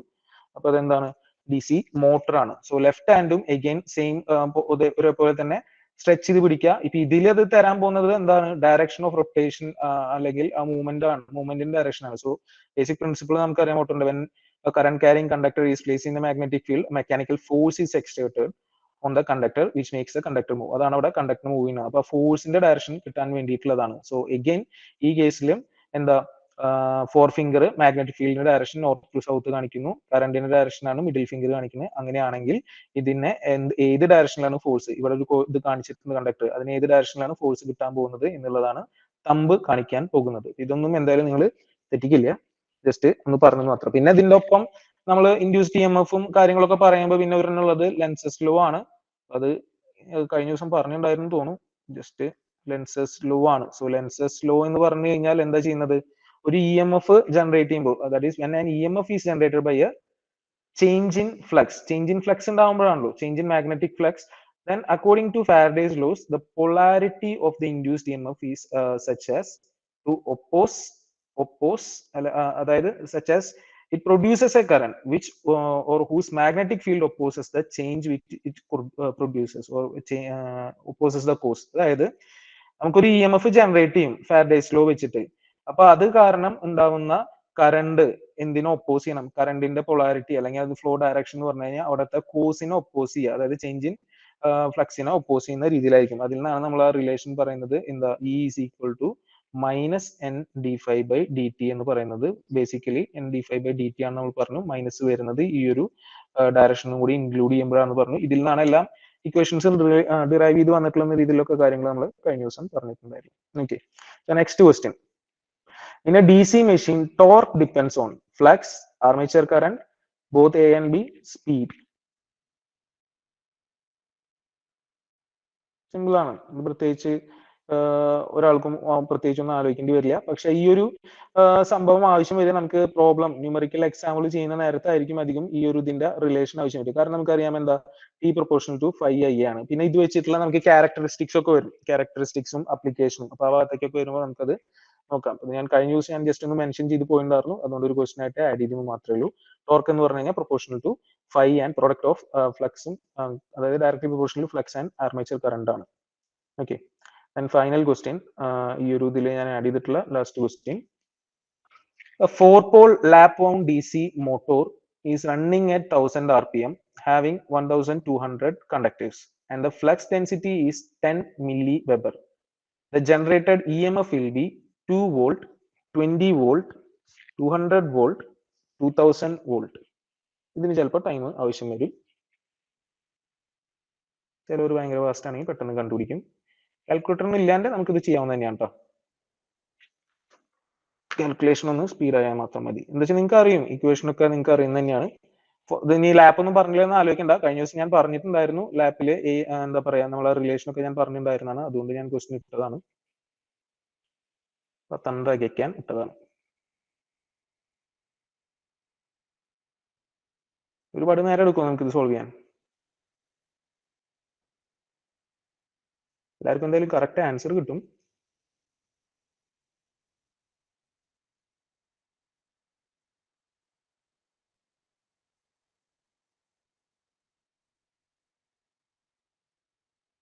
ക്വസ്റ്റിന്റെ ആൻസർ കിട്ടിയില്ല കേട്ടോ.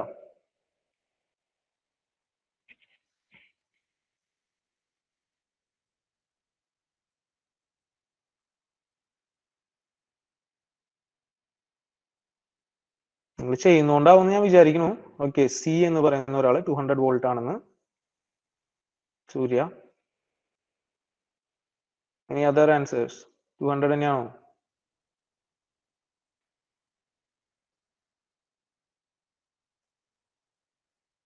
ഒരാൾക്കും കൂടി വേണമെങ്കിൽ വെയിറ്റ് ചെയ്യാം, ഒരു ആൻസർ കൂടി കിട്ടുന്നവരെ. ഇവിടെ ഉപയോഗിക്കുന്ന ഇക്വേഷൻ എന്താ, ജനറേറ്റഡ് ഇ എം എഫ് ആണ്. ജനറേറ്റഡ് ഇ എം എഫിന്റെ ഇക്വേഷൻ എന്താ, 5/60 P/A ആണ്. എല്ലാം തന്നിട്ടുണ്ട്. പിന്നെ തരാത്തത് എ ആണ്. അതിന് വേണ്ടിയിട്ടാണ് നമുക്ക് ഇവിടെ ലാപ്പ് എന്ന് പറഞ്ഞ് തന്നിട്ടുണ്ട്. സോ ലാപ്പിലാവുമ്പോൾ നമുക്ക് A equal parallel path equal to poles ആണ്.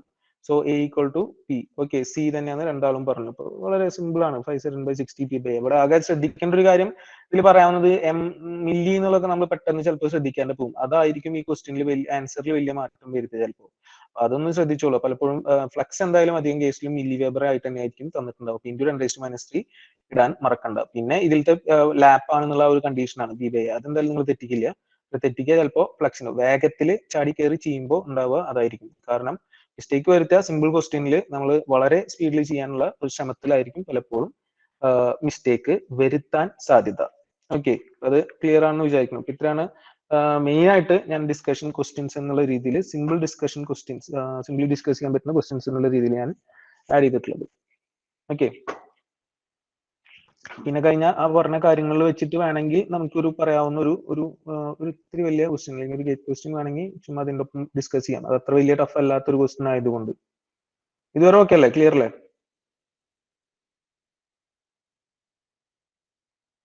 ഓക്കെ, ഒറ്റ ക്വസ്റ്റ്യൻ കൂടിയും ചെയ്യാം. ഓക്കെ, ക്വസ്റ്റ്യൻ കാണാണെന്ന് വിചാരിക്കുന്നു. ക്ലിയർ അല്ലേ? ക്വസ്റ്റ്യൻ കാണാനില്ലേ? ഞാൻ റീഡ് ഔട്ട് ചെയ്യാം. കാണുന്നില്ലേ screen? Okay, so a 250 volt DC shunt motor has an armature resistance of 0.2 ohm and a field resistance of 100 ohm.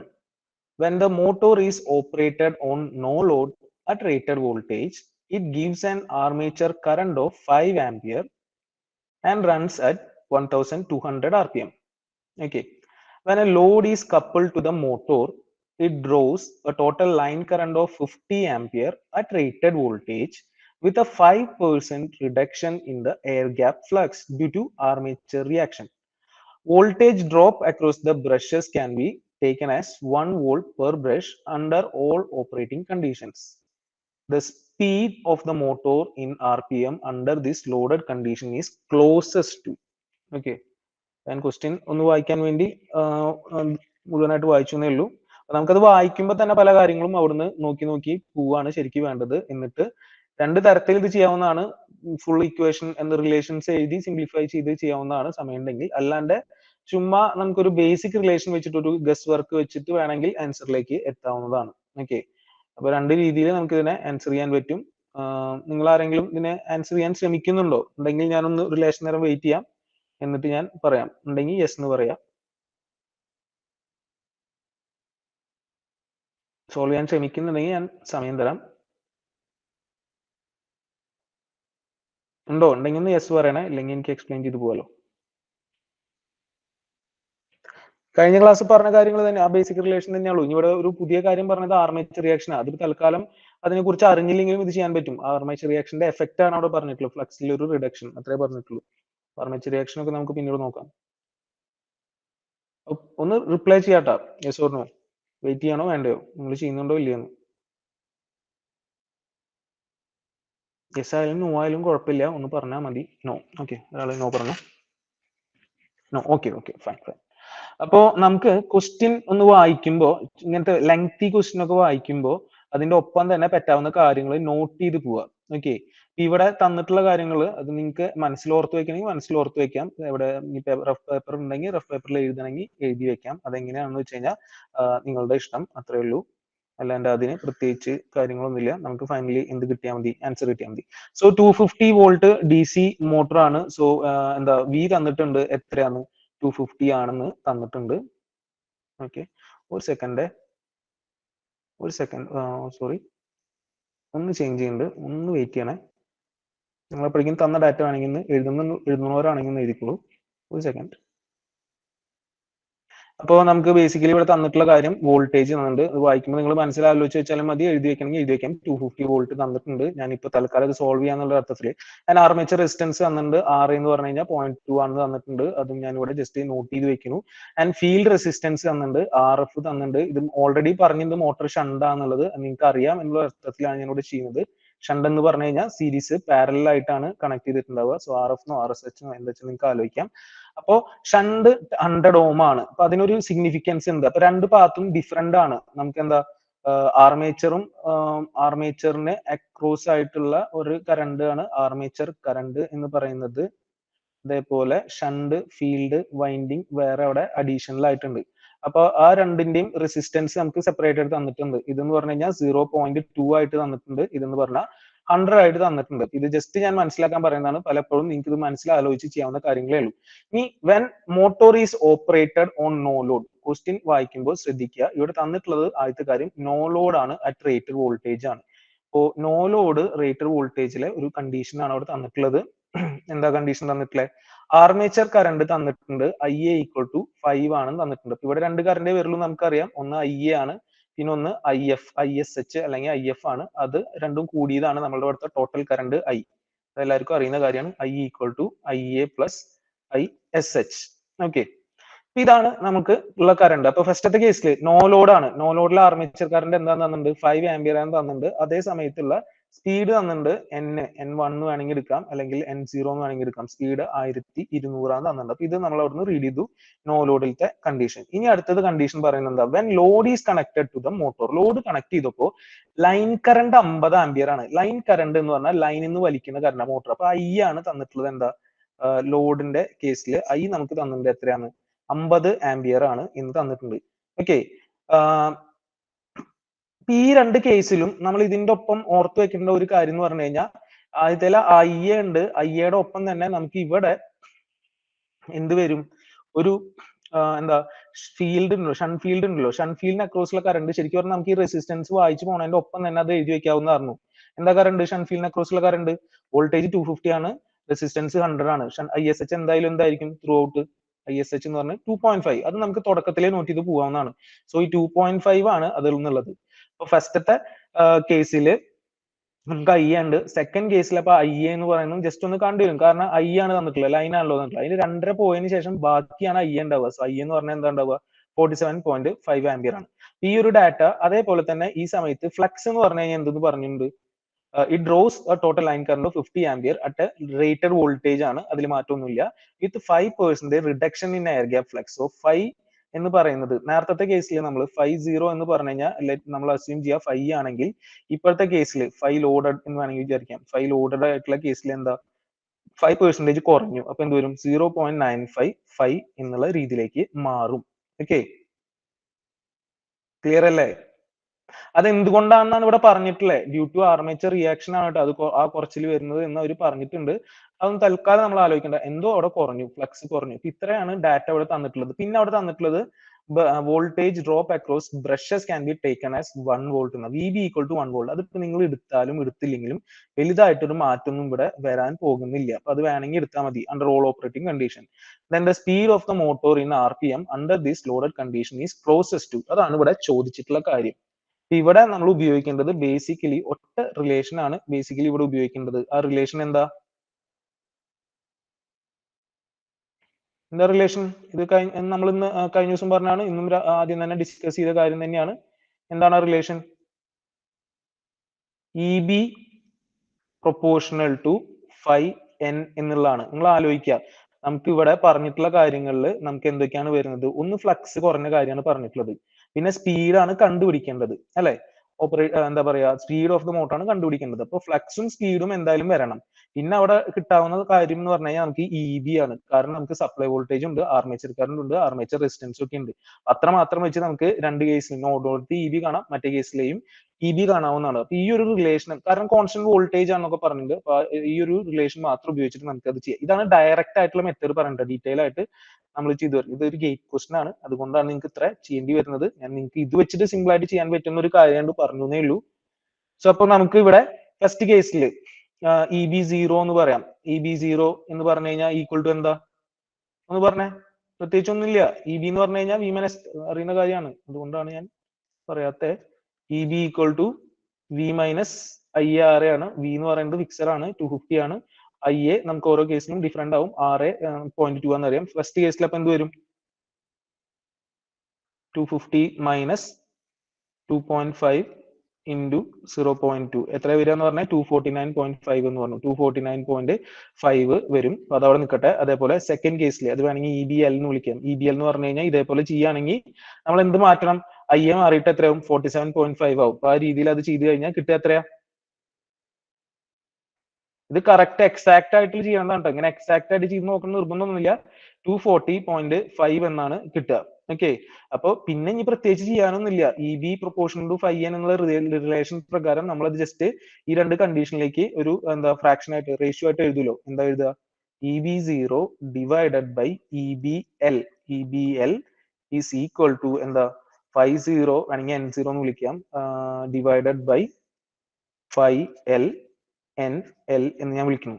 അപ്പൊ ഇതിലെ ജസ്റ്റ് ആ വാരിയേഷൻസ് കാര്യങ്ങൾ എന്താ വെച്ചാൽ അവിടെ ഇട്ട് കൊടുക്കുക, റീഅറേഞ്ച് ചെയ്യുക, കിട്ടും. അപ്പൊ ഇവിടെ EB0 നമുക്ക് കിട്ടിയിട്ടുണ്ട് 249.5 ആണ്, ഡിവൈഡഡ് ബൈ 240.5 ആണ്, വിച്ച് ഈസ് ഈക്വൽ ടു 5 എന്ന് പറയുന്നത് ഇനീഷ്യൽ ഫ്ലക്സ് നമ്മൾ 5 എന്നാണ് വിളിച്ചിട്ടുള്ളത്, 50നെ.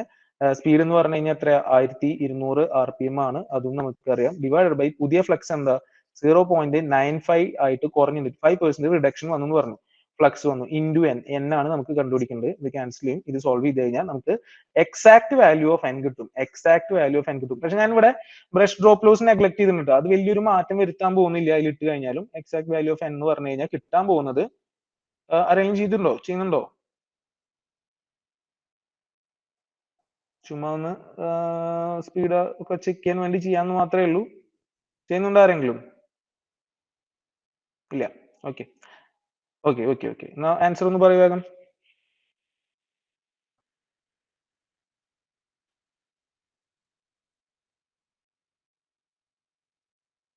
1220 എന്നാണ് ഓപ്ഷൻ പറയുന്നത്. അതിന് കാരണം എന്താ വെച്ചാൽ നമുക്ക് ആൻസർ കിട്ടുക 1217 എന്നുള്ള റേഞ്ചിലാണ് ആൻസർ വരിക. അതിപ്പോ ബ്രഷ് ഡ്രോപ്പ് എടുത്താലും ഇത് തന്നെയാണ് വരിക. നമ്മളിവിടെ ബ്രഷ് ഡ്രോപ്പും കൂടി കുറച്ച് കഴിഞ്ഞാലും ഇത് തന്നെയാണ് വരാൻ പോകുന്നത്. ആൻസർ വരുന്നത് എന്ത് തന്നെയാണ്? 1220 ആണ്. നിയറസ്റ്റ് ടു 1220 ആണ്. ഇനിയിപ്പോ അത് വേണമെങ്കിൽ ജസ്റ്റ് ഒരു അസംഷൻ പ്രകാരം വേണമെങ്കിൽ നമുക്ക് ഇവിടെ ഇത്ര ഒന്നും ചെയ്യാണ്ട് വേണമെങ്കിൽ നമുക്ക് സിമ്പിൾ ആയിട്ട് ഇബിനെ ഇൻക്ലൂഡ് ചെയ്യാണ്ട് വേണമെങ്കിൽ ഒരു റേഷ്യോ മാത്രം വെച്ച് വേണമെങ്കിൽ ചെയ്ത് നോക്കാം. റേഷ്യോ എന്ന് പറഞ്ഞു കഴിഞ്ഞാൽ ഫ്ലക്സിന്റെ ആണ്. ഇത് തീരുമാനിക്കുന്നത് മെയിൻ ആയിട്ട് ഫ്ലക്സും സ്പീഡും ആണല്ലോ. അപ്പോൾ just 50n0 divided by 5ln എന്നുള്ള രീതിയിൽ വേണമെങ്കിൽ നമുക്ക് ചെയ്ത് നോക്കാം. അതായത് 1200 ഡിവൈഡഡ് ബൈ എന്താ പറയാ 0.95. ആ രീതിക്ക് വേണമെങ്കിൽ ചെയ്ത് നോക്കിക്കഴിഞ്ഞാലും നമുക്ക് ആൻസർ കിട്ടും. ഈ രീതിക്ക് ചെയ്ത് നോക്കിക്കഴിഞ്ഞാൽ കിട്ടാൻ പോകുന്ന ആൻസർ എന്തായാലും എന്തായിരിക്കും? ഈ ഒരു റേഷ്യോ എടുത്തു കഴിഞ്ഞാൽ എന്തായാലും ആൻസർ എന്താ കിട്ടാൻ പോകുന്നുള്ളൂ? 1200ലും മേലെ ആയിരിക്കും. Divide by 0.95. ഓക്കെ, 1200ലും മേലെ ആയിരിക്കും. അപ്പൊ ആ ഒരു അപ്രോക്സിമേഷനിൽ വേണമെങ്കിൽ നമുക്ക് എന്ത് പറയാം? 1220 എന്നുള്ളത് ഈ കേസിൽ പറയാം. ഈ ഒരു കേസിൽ അങ്ങനെ ഗസ് ചെയ്തിട്ട് അടിക്കാവുന്നതാണ്. ഇത്രയൊന്നും ചെയ്ത് വരേണ്ട കാര്യം ഇല്ല. എല്ലാ കേസിലും അങ്ങനെ കിട്ടണമെന്നില്ല. ഇതൊരു ശരിക്കും പറഞ്ഞാൽ ഗേറ്റിന്റെ 2 മാർക്കിന്റെ ഒരു ക്വസ്റ്റ്യൻ ആണ്. ഇതിപ്പോ എന്താ പറയാ വലിയൊരു ക്വസ്റ്റ്യൻ ആണ് എന്ന് മാത്രമേ ഉള്ളൂ. സംഭവം അതിന്റെ ഉള്ളിൽ സിമ്പിൾ ബേസിക് കൺസെപ്റ്റ് മാത്രമാണ്. EB പ്രൊപ്പോർഷണൽ ടു N5 എന്നുള്ള ഒരു കൺസെപ്റ്റ്. അതായത് നമ്മൾ വാക്യൂം എഫിന്റെ ഇക്വേഷൻ 5/60 ഒരു ഇക്വേഷൻ മാത്രം തന്നെയുള്ളൂ. പിന്നുള്ള ഒരു കാര്യം എന്ന് പറഞ്ഞു കഴിഞ്ഞാൽ ഈ കറണ്ട് ആണ്, ആർമേച്ചർ കറണ്ട് എടുക്കുന്നത് ലൈൻ കറണ്ടിൽ നിന്ന് സബ്ട്രാക്ട് ചെയ്യണം ഏത് ഷണ്ട്. അത് ക്വസ്റ്റ്യൻ വായിക്കുമ്പോൾ തന്നെ നമുക്കിവിടെ ക്ലിക്ക് ആവണം. 100 ആംബിയർ 250 വോൾട്ട് 2.5 ആംബിയർ ആണ് എന്നുള്ളത്. പിന്നെ 5 റിഡക്ഷൻ എന്ന് പറഞ്ഞു കഴിഞ്ഞാൽ 0.95 ആയിട്ടാണ് എടുക്കേണ്ടത് എന്നുള്ളതും. മറ്റേ നമ്മൾ അസ്യൂം ചെയ്യുന്നു 5 എന്ന്, അല്ലെങ്കിൽ 1 എടുത്താൽ മറ്റേത് 0.95 എടുത്താൽ മതി. പിന്നെ വെറുതെ 5 എഴുതി കൊണ്ടുപോകേണ്ട കാര്യമില്ല. എങ്ങനെയാണോ നിങ്ങൾക്ക് കൺവീനിയന്റ് അതേപോലെ ചെയ്യാവുന്നതാണ്. ഓക്കെ, ക്ലിയർ ആണോ? വീണ്ടും റിപ്പീറ്റ് ചെയ്യണോ ആർക്കെങ്കിലും? റിപ്പീറ്റ് ചെയ്യണമെങ്കിൽ പറയാവുന്നതാണ്, അല്ലെങ്കിൽ നമുക്ക് മുന്നോട്ട് പോകാവുന്നതാണ്. ആൻസർ ചെയ്യട്ടെ? നിങ്ങൾ പറഞ്ഞാലേ എനിക്ക് മനസ്സിലാവുള്ളൂ.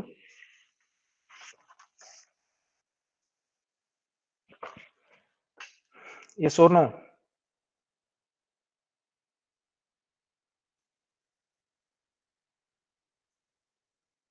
ഇത് കോപ്പി ചെയ്യാൻ ടൈം എങ്ങാനും വേണോ?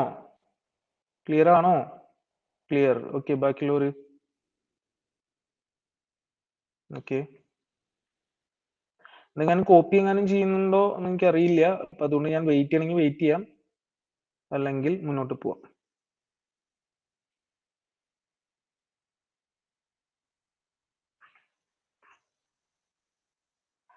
അപ്പൊ ഇനി നമുക്ക് കുറച്ച് ചില ടോപ്പിക് വൈസ് ആയിട്ട് തന്നെ പോവാം. അപ്പൊ അതിൽ സ്റ്റാർട്ട് ചെയ്യാൻ എപ്പോഴും എളുപ്പമുള്ള ടോപ്പിക്കിൽ തന്നെ നമുക്ക് കയറാലോ. DC ജനറേറ്റർ ആണ്.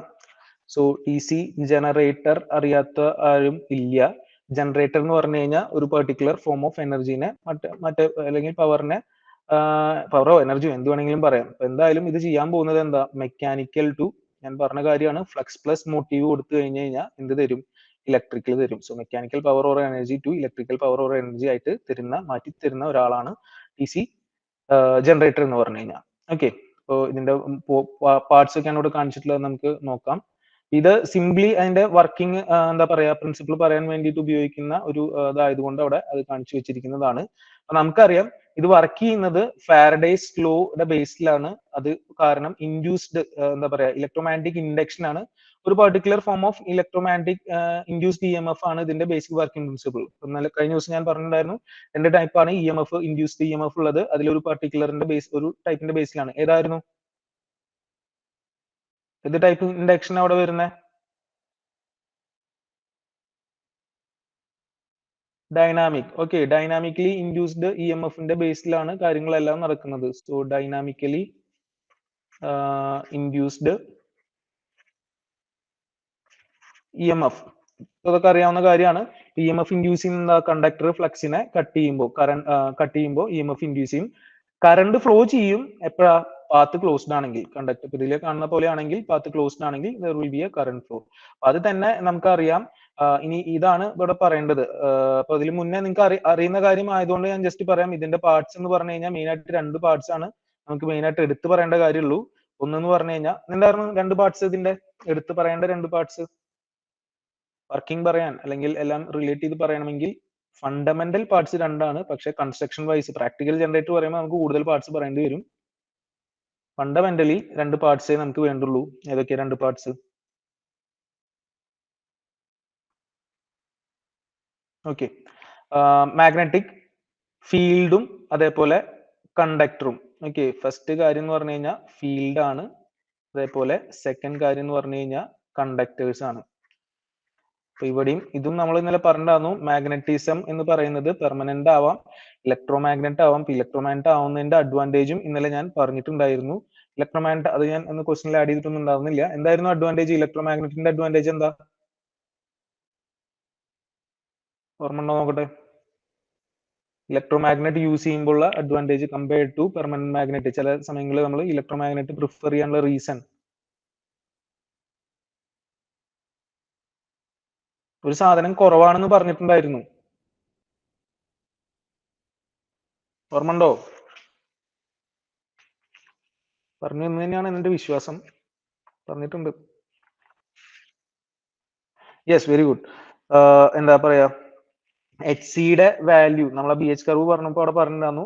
എച്ച് സിയുടെ വാല്യൂ എന്താണ്? കുറവാണ് സോഫ്റ്റ് അല്ലെങ്കിൽ ഇലക്ട്രോ മാഗ്നറ്റിന്. അതുകൊണ്ട് തന്നെ നമുക്ക് നമ്മളെ മാഗ്നറ്റിസം റിവേഴ്സ് ചെയ്യാൻ വേണ്ടിയിട്ടുള്ള കറണ്ട് കൊടുക്കുന്നത് എമൗണ്ട് കുറവ് മതി എന്നുള്ള ഒരു കാര്യം. എന്തായാലും നമുക്കിവിടെ വേണ്ടത് ഫീൽഡും കണ്ടക്ടേഴ്സും ആണ്. അതിൽ ഫീൽഡ് എന്ന് പറഞ്ഞു കഴിഞ്ഞാൽ ജനറേറ്ററിന്റെ കേസിൽ ഏതാണ് സ്റ്റേഷനറി ഏതാണ് മൂവിങ് സിമ്പിൾ ആയിട്ട് പറയാൻ പറ്റും. അത് വെച്ചിട്ട് നമ്മൾ ഒന്നിനെ സ്റ്റേറ്റർ എന്നും മറ്റേ റോട്ടർ എന്നൊക്കെ വിളിക്കും. ഇതിൽ ഏതാ സ്റ്റേഷനറി? 1 ആണോ 2 ആണോ?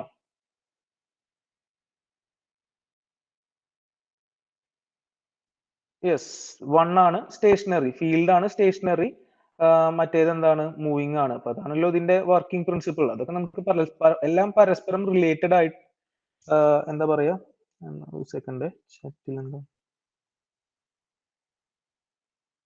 ഓക്കെ, ബോത്ത് ജനറലാണ് ഞാൻ ചോദിച്ചത്. ഇവിടെ നമ്മളിപ്പോ എല്ലാം ഈ കാണിച്ചിട്ടുള്ളത് പ്രകാരം എന്തായാലും എന്ത് തന്നെയാണ്? സ്റ്റേഷനറി ആണ് ഫീൽഡ്, കണ്ടക്ടർ എന്താണ്? മൂവ് ചെയ്യുന്നതാണ്. അപ്പൊ അതിന് സ്പെസിഫിക് ആയിട്ടുള്ള റീസണും ഉണ്ട് എന്തുകൊണ്ടാണ് ഇങ്ങനെ ഈ ഒരു അപ്രോച്ച് എടുക്കുന്നത് എന്നുള്ളത്. ഓക്കെ, എന്തായാലും അവിടെ നിൽക്കട്ടെ. നമുക്ക് ഇതിന്റെ എന്ത് പറയാം, വർക്കിംഗ് പറയാം. ഡി സി ജനറേറ്ററിന്റെ, ഇപ്പൊ ഡി സി ജനറേറ്ററിന്റെ വർക്കിംഗ് എന്ന് പറഞ്ഞു കഴിഞ്ഞാൽ നമ്മൾ ആദ്യമേ പറഞ്ഞിട്ടുണ്ട്. ഇതിൽ കിട്ടാൻ പോകുന്നത് പ്രൈമറിലി എന്ത് തന്നെയാണ്? ഇൻഡ്യൂസ് ചെയ്യുന്ന ഇ എം എഫ് എന്ന് പറയുന്നത് ഏത് ടൈപ്പാണ്? സൈനുസോയിഡലാണ്.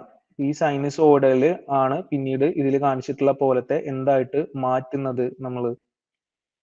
യൂണി ഡയറക്ഷൻ അല്ലെങ്കിൽ ഒരൊറ്റ എന്താ മാഗ്നിറ്റ്യൂഡ് അല്ല, ഒറ്റ പൊളാരിറ്റിയിലോട്ട് മാറ്റുന്നത്.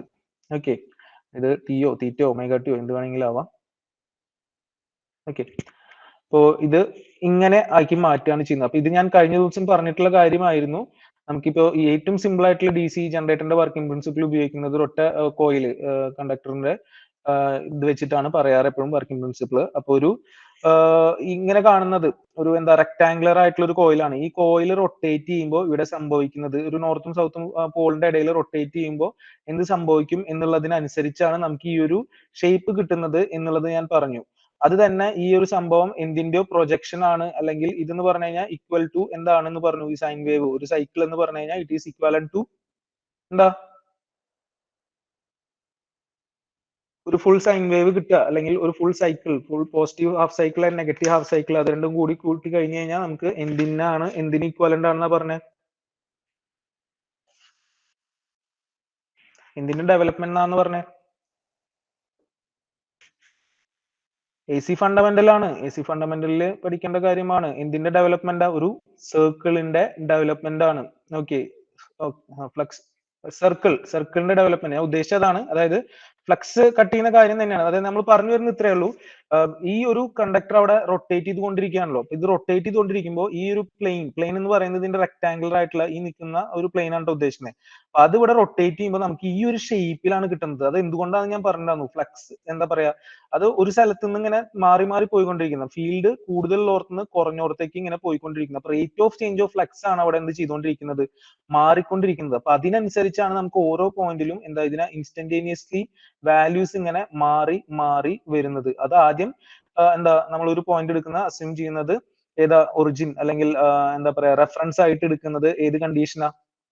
ഈ ഒരു പ്ലെയിൻ കണ്ടക്ടറിന്റെ പ്ലെയിൻ എന്തായിട്ട് എടുക്കുന്നതാണ് നമ്മൾ റെഫറൻസ് ആയിട്ട് എടുക്കുന്നത്? പ്ലെയിൻ ഓഫ് ദ കോയിൽ നമ്മുടെ മാഗ്നറ്റിക് ഫ്ലക്സിന് എന്തായി നിൽക്കുന്നതാണ് റെഫറൻസ്?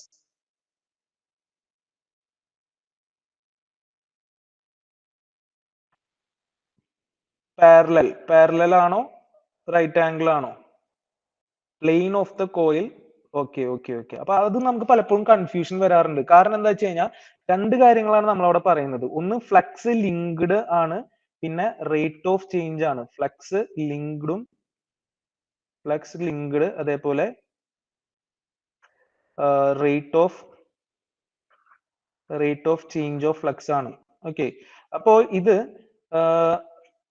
എന്താ പറയാ നമ്മൾക്ക് പ്ലെയിൻ ഓഫ് ദ കോയിൽ, ഈ പ്ലെയിൻ ഓഫ് ദ കോയിൽ ഈ കാണുന്ന ബ്ലൂ ആരോ വെച്ച് കാണിച്ചിട്ടുള്ളതാണ് നമ്മുടെ ഫീൽഡ്. അപ്പൊ അതിന് 90 ഡിഗ്രിയിൽ വന്നു കഴിഞ്ഞാലാണ് എന്ത് സംഭവിക്കുക? അത് ലിങ്ക് ചെയ്യുന്ന ഫ്ലക്സ് എന്തായിരിക്കും? ഫ്ലക്സ് എന്ന് പറയുന്നത് എന്തായിരിക്കും? മാക്സിമം ആയിരിക്കും. പക്ഷെ ആ ഒരു കേസിൽ റേറ്റ് ഓഫ് ചേഞ്ച് എന്ന് പറയുന്നത് എന്താ? മിനിമം ആണ്. അതായത് കണ്ടക്ടർ അവിടെ എന്തിനെ കട്ട് ചെയ്യുന്നില്ല, ഈ ഫ്ലക്സിനെ കട്ട് ചെയ്യുന്നില്ല. പകരം അതിനെ ലോങ് ആയിട്ട് പോവുക, അല്ലെങ്കിൽ അതിനെ സ്ലൈഡ് ചെയ്യുക എന്നുള്ള രീതിയിൽ പറയാം. സ്ലൈഡ് അലോങ് ഒരു ഇതെന്ന് പറയാം. അതായത് പാരലൽ ആയിട്ട് പോവാണ്. പാരലൽ എന്നുള്ളത് വേറെ തരത്തിൽ കറക്റ്റ് ആണ്, പക്ഷെ ആ പറഞ്ഞത് ശരിയല്ല. 90 ഡിഗ്രിയിലാണ് അവിടെ നിൽക്കുന്നത്. അപ്പൊ അതുകൊണ്ട് തന്നെ അവിടെ ഇൻഡ്യൂസ് ചെയ്യുന്ന EMF എന്തായിരിക്കും? സീറോ ആയിരിക്കും. റേറ്റ് ഓഫ് ചേഞ്ച് ഒന്നും ഇല്ല എന്ന് പറഞ്ഞാൽ NdΦ/dt ഒന്നും ഇല്ല പറഞ്ഞാൽ സീറോ. അപ്പൊ ഈ ഒരു പോയിന്റിനാണ് നമ്മൾ ഒറിജിനൽ ആയിട്ട് എടുക്കുന്നത്. That is when the plane of the coil is at right angles to the lines of ഫ്ലക്സിനെ റൈറ്റ് ആംഗിൾ ആയിട്ടുള്ള കണ്ടീഷൻ ആണ് നമ്മൾ എന്തെടുക്കുന്നത്? ഒറിജിൻ. കാരണം അവിടെ സീറോ. പിന്നെ അത് ഇനി കറങ്ങിക്കൊണ്ടിരിക്കുമ്പോൾ എന്ത് സംഭവിക്കും? ഇനി അത് കറങ്ങുമ്പോൾ now it moves and when the plane is horizontal, ഇനി അത് കുറച്ച് കഴിയുമ്പോൾ പ്ലെയിൻ എന്ന് പറയുന്നത് ഹൊറിസോണ്ടൽ ആയിട്ട് വരാം, or parallel to the flux lines. അപ്പൊ എന്ത് സംഭവിക്കുക? Change of flux, rate of change of flux എന്തായിരിക്കും? മാക്സിമം ആയിരിക്കും.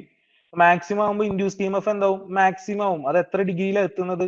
ഈ 90 ഡിഗ്രിയിലാണ് ആ കാര്യം നടക്കുന്നത്. ഓക്കെ. അപ്പൊ അത് ഇങ്ങനെ എത്തുന്നു. ഇനി തിരിച്ച് എന്താ പറയാ വീണ്ടും കുറഞ്ഞു വരാനാണ് പോകുന്നത്. കുറഞ്ഞ് വീണ്ടും അത് എന്തിലേക്ക് എത്തും? സീറോ എത്തും. ഇനി അടുത്ത സൈക്കിളിൽ കറണ്ടിന്റെ ഡയറക്ഷൻ റിവേഴ്സ് ആവും. അപ്പൊ അതിനനുസരിച്ച് നമുക്ക് നെഗറ്റീവ് കിട്ടും. അതങ്ങനെ ട്രേസ് ചെയ്തിട്ടാണ് നമുക്ക് ഈ കാര്യം കിട്ടിക്കൊണ്ടിരിക്കുന്നത്. അതായത് സീറോ എന്ന് പറയുന്നത് നമ്മളിപ്പോ പറഞ്ഞു റൈറ്റ് ആംഗിൾ ആണ്. 0 to 90 എന്ന് പറയുന്ന ഹൊറിസോണ്ടലിലേക്ക് എത്തുന്ന ഒരു റീജിയൻ ആണ്. ഇനി 90 to 180 എന്ത് സംഭവിക്കും? ഫ്ലക്സ് ഇൻക്രീസ് ചെയ്യും, പക്ഷെ rate of change of flux കുറഞ്ഞു വരും. EMF അതിനനുസരിച്ച് കുറഞ്ഞു വരും. വെർട്ടിക്കൽ പൊസിഷനിൽ വീണ്ടും തിരിച്ചെത്തിക്കഴിഞ്ഞാൽ എന്തായാലും വീണ്ടും EMF എന്താവും? സീറോ എന്നുള്ള രീതിയിലാവും. അതായത് ഈ പോയിന്റിലോട്ട് തിരിച്ചെത്തും. ഈ പോയിന്റിലാണ് നമ്മളെ മാക്സിമം. ഇത് 0 to 90, 90 to 180. ഓക്കെ. ഇനി 180 to 360 എന്ത് സംഭവിക്കും? കറണ്ട് റിവേഴ്സ് ചെയ്യും. ഓക്കെ. കറണ്ടിന്റെ ഡയറക്ഷൻ റിവേഴ്സ് ആവും. അതായത് ഇൻഡ്യൂസ്ഡ് EMF ചേഞ്ച് ആവുന്നുണ്ട്. അപ്പൊ ഇവിടെ അതിന് വേണ്ടിയിട്ട് ഇനിയിപ്പോ നമ്മൾ ആ യൂണി ഡയറക്ഷനിലാക്കാൻ വേണ്ടിയിട്ട്, ഇതേപോലെ ആക്കാൻ വേണ്ടിയിട്ട് അവിടെ എന്തിനെ കൊടുന്നു വെച്ചിരിക്കുകയാണ്? ഈ എന്ത് റിംഗ് ആണ്? സ്ലിപ്പ് ആണോ സ്പ്ലിറ്റ് ആണോ?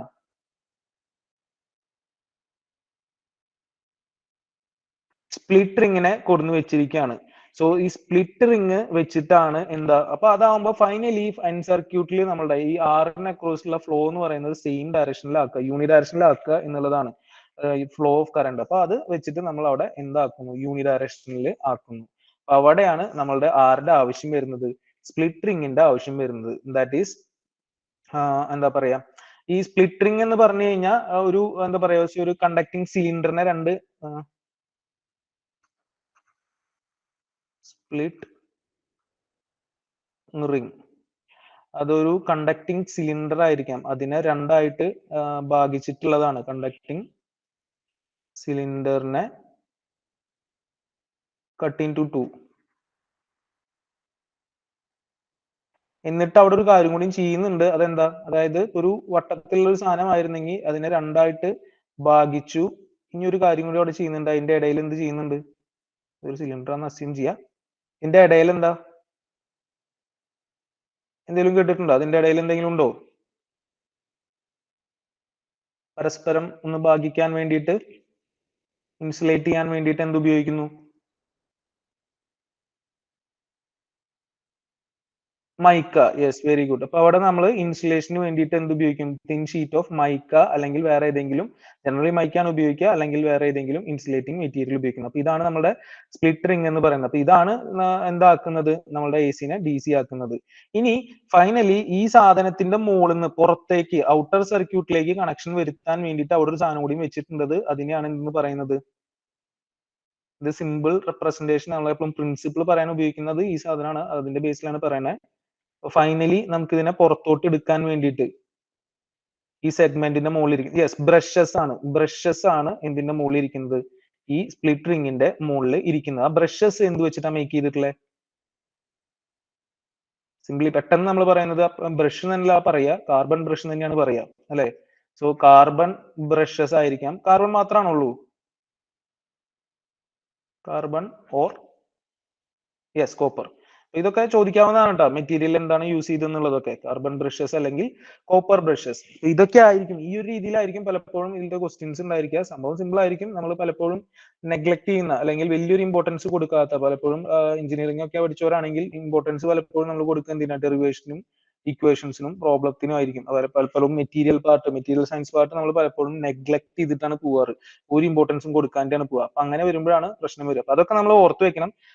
ഇവിടുത്തെ കേസിൽ ഈ ഒരു സബ് എഞ്ചിനീയർ എന്നുള്ള ലെവലിൽ അധികം അങ്ങനത്തെ കാര്യങ്ങളായിരിക്കും ചോദിക്കുക. അപ്പൊ അങ്ങനത്തെ കാര്യങ്ങൾക്ക് ഇമ്പോർട്ടൻസ് കൊടുത്ത് നോക്കുക. ഓക്കെ. അപ്പോൾ ഈ സ്പ്ലിറ്റ് റിംഗ്സ് ആണ് നമ്മൾ എന്താക്കുന്നത്? യൂണിഡയറക്ഷനിൽ ആക്കുന്നത്. യൂണിഡയറക്ഷൻ എന്ന് പറഞ്ഞാൽ ഈ രീതിക്കുള്ള യൂണിഡയറക്ഷനിലേ ആവുന്നുള്ളൂ. ഓക്കെ. അപ്പൊ ഈ ചേഞ്ച് ഓവർ നടക്കുന്ന സമയത്ത് എന്ത് സംഭവിക്കും? പ്ലെയിൻ ഏത് സമയത്താണ് ഇനി ഈ ചേഞ്ച് ഓവർ നടക്കുന്നത് എന്നുള്ളതാണ് ചോദിക്കുന്നത്. ഒരു ഇതിൽ നിന്ന് മറ്റേതിലേക്ക് മാറി യൂണിഡയറക്ഷനിൽ ആവുന്നത്. അതൊരു കണ്ടീഷൻ ഉണ്ട്. ഒരു പെർട്ടിക്കുലർ കണ്ടീഷനിലാണ് നമ്മൾ സ്പ്ലിറ്റ് റിംഗിന്റെ ചേഞ്ച് ഓവർ വരുത്തുന്നത്. ആ പ്ലെയിൻ ഓഫ് റൊട്ടേറ്റിംഗ് പ്ലെയിന് എന്താവുമ്പോഴാണ്? കോയിലും നമ്മുടെ ഫ്ലക്സും തമ്മിൽ ഒരു പെർട്ടിക്കുലർ ആംഗിളിൽ വരുമ്പോഴാണ് ഈ ചേഞ്ച് ഓവർ നടക്കുന്നത്. അത് ഏത് പൊസിഷനാ?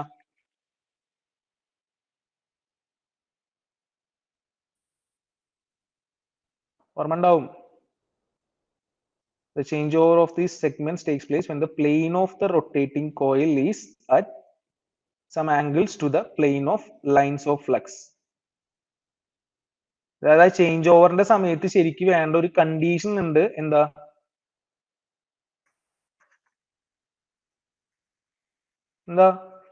ചേഞ്ച് ഓവർ നടക്കുമ്പോൾ നമ്മൾ എന്താ ബെറ്റർ അല്ലെങ്കിൽ സ്യൂട്ടബിൾ ആയിട്ട് ഒരു കണ്ടീഷൻ എന്ന് പറഞ്ഞു കഴിഞ്ഞാൽ EMF എന്താക്കാം? EMF സീറോ ആയിരിക്കുന്ന നേരത്തെ ചെയ്യുന്നതാണ് നല്ലത്. അപ്പൊ അതുകൊണ്ട് EMF സീറോ ആവുന്ന കണ്ടീഷൻ, ഏത് കണ്ടീഷനിലാണ് EMF സീറോ ആവുന്നത്? പ്ലെയിനും ഫ്ലക്സും തമ്മിലുള്ള ആംഗിൾ എത്രയാവുമ്പോഴാ? നേരത്തെ പറഞ്ഞതാണ്. നേരത്തെ ആരോ പറഞ്ഞാണ്, ചോദിച്ചു ഉടനെ തന്നെ പറഞ്ഞിട്ടുണ്ടായിരുന്നു. 90 ഡിഗ്രി, അത്രേ ഉള്ളൂ. സോ 90 ഡിഗ്രിയിലായിരിക്കുമ്പോഴാണ് ഈ ചേഞ്ച് ഓവർ നമ്മൾ പ്രിഫർ ചെയ്യുന്നത്. 180 അല്ല, 180 എന്ന് പറഞ്ഞാൽ നേരത്തെ 90 ഡിഗ്രിയിൽ ആവുമ്പോഴാണ് നമ്മൾ ചേഞ്ച് ആക്കുന്നത്. ഓക്കെ. ഈ സ്പ്ലിറ്റ് റിംഗ്സിനെ ആണ് നമ്മൾ എന്തെന്ന് വിളിക്കുന്നത്? കളക്റ്റീവ്ലി കോൾ ചെയ്യുന്നതാണ് കമ്മ്യൂട്ടേറ്റർ എന്ന് വിളിക്കും. Okay, it's okay. കമ്മ്യൂട്ടേറ്റർ എന്ന് വിളിക്കും. ഇവിടെ തെറ്റിനോടൊന്നും ഒരു കുഴപ്പമില്ല. നമുക്ക് ഇവിടെ തെറ്റി പഠിക്കാം, എന്നിട്ട് അവസാനം പരീക്ഷയ്ക്ക് ശരിയാക്കാൻ മതി. സോ സ്പ്ലിറ്റ് റിംഗ്സ് വിളിക്കും. അതിനെ വിളിക്കുന്ന പേരാണ് കമ്മ്യൂട്ടേറ്റർ, അല്ലെങ്കിൽ വേണമെങ്കിൽ നമുക്ക് മെക്കാനിക്കൽ റെക്ടിഫയർ എന്ന് വിളിക്കാം എന്ന് ഞാൻ പറഞ്ഞിട്ടുണ്ടായിരുന്നു. ഓക്കെ. ഇവിടെ ഇനിയൊന്നും പറയാനില്ല. ഇനി നമുക്ക് പ്രാക്ടിക്കൽ ജനറേറ്ററിലേക്ക് വേണമെങ്കിൽ കിടക്കാം. അതായത് ഇതിന്റെ പാർട്സ് എന്തൊക്കെയാന്നുള്ളത്. ഇവിടെയാണ് വേറെ കുറെ തിയറി ക്വസ്റ്റ്യൻസ്, സോറി, എന്താ പറയാ, സിമ്പിൾ പ്രോബ്ലം എന്നല്ലാണ്ട് സിമ്പിൾ ഡയറക്റ്റ് ക്വസ്റ്റ്യൻസ് വരുന്നത്. പലപ്പോഴും പല കാര്യങ്ങളും ഈ പറഞ്ഞ പോലെ മേക്ക് ഒക്കെ എന്താന്നുള്ളത് സംശയം വരും നമുക്ക്. എന്തുകൊണ്ടാണ് എന്താ പറയാ, സ്റ്റീൽ ആണോ, കോപ്പർ ആണോ, അലുമിനിയം ആണോ, എല്ലാം കൂടി വരുമ്പോൾ എല്ലാം കേട്ട് പരിചയമുള്ള ആൾക്കാരായിരിക്കും. അപ്പോൾ അവിടെ ഒരു കൺഫ്യൂഷൻ വരാനുള്ള സാധ്യത ഉണ്ട്. അപ്പൊ ഒരു പ്രാക്ടിക്കൽ ജനറേറ്ററിന്റെ ഒരു ക്രോസ് സെക്ഷൻ ആണ് കാണിച്ചത്. ഇപ്പുറത്ത് അതിന്റെ ഒരു എന്താ പറയാ, ക്രോസ് സെക്ഷൻ, എന്താ പറയാ, സൈഡ് വ്യൂ എന്നുള്ള രീതിയിലാണ് കാണിച്ചിട്ടുള്ളത്. അത്യാവശ്യം ഡീറ്റെയിൽ ആയിട്ട് പാർട്സ് കാണിച്ചിട്ടുണ്ട്. മെയിൻ ആയിട്ട് കുറച്ച് പാർട്സ് നമുക്ക് എടുത്തു പറയാവുന്നതുണ്ട്. അതിലെ ഒരു ഓർഡർ വൈസ് വേണമെങ്കിൽ പറയാം. ഫസ്റ്റ് എന്ന് പറയുന്നത് എപ്പോഴും നമ്മൾ പറയാറ് യോക്കാണ്. നമുക്ക് ഓരോന്നിനെ കുറിച്ച് നോക്കാം. സോ ഒന്ന് യോക്കാണ്. സെക്കൻഡ് എന്ന് വേണമെങ്കിൽ പറയാവുന്നത്, യോക്ക് എന്ന് പറഞ്ഞാൽ ഞാൻ പറയാം എന്തായാലും, യോക്കാണ്. പിന്നെ വരുന്നത് പോൾ. വേറെ പറയാനുണ്ടെങ്കിൽ നിങ്ങൾക്ക് പറയാട്ടോ. ഒരു പോൾ കോറും അതേപോലെ പോൾ ഷൂസും ആണ്. പല തരത്തിലായിരിക്കും ചിലപ്പോൾ നിങ്ങൾ പഠിച്ചിട്ടുണ്ടാവുക. കളക്ട് ചെയ്തിട്ടുള്ളത് എങ്ങനെ ആയിരിക്കണം എന്നില്ല. ചിലപ്പോൾ വേറെ എന്തിനെങ്കിലും കമ്പൈൻ ചെയ്തിട്ട് ഗ്രൂപ്പ് ആയിട്ടൊക്കെ ആവും പഠിച്ചിട്ടുണ്ടാവുക.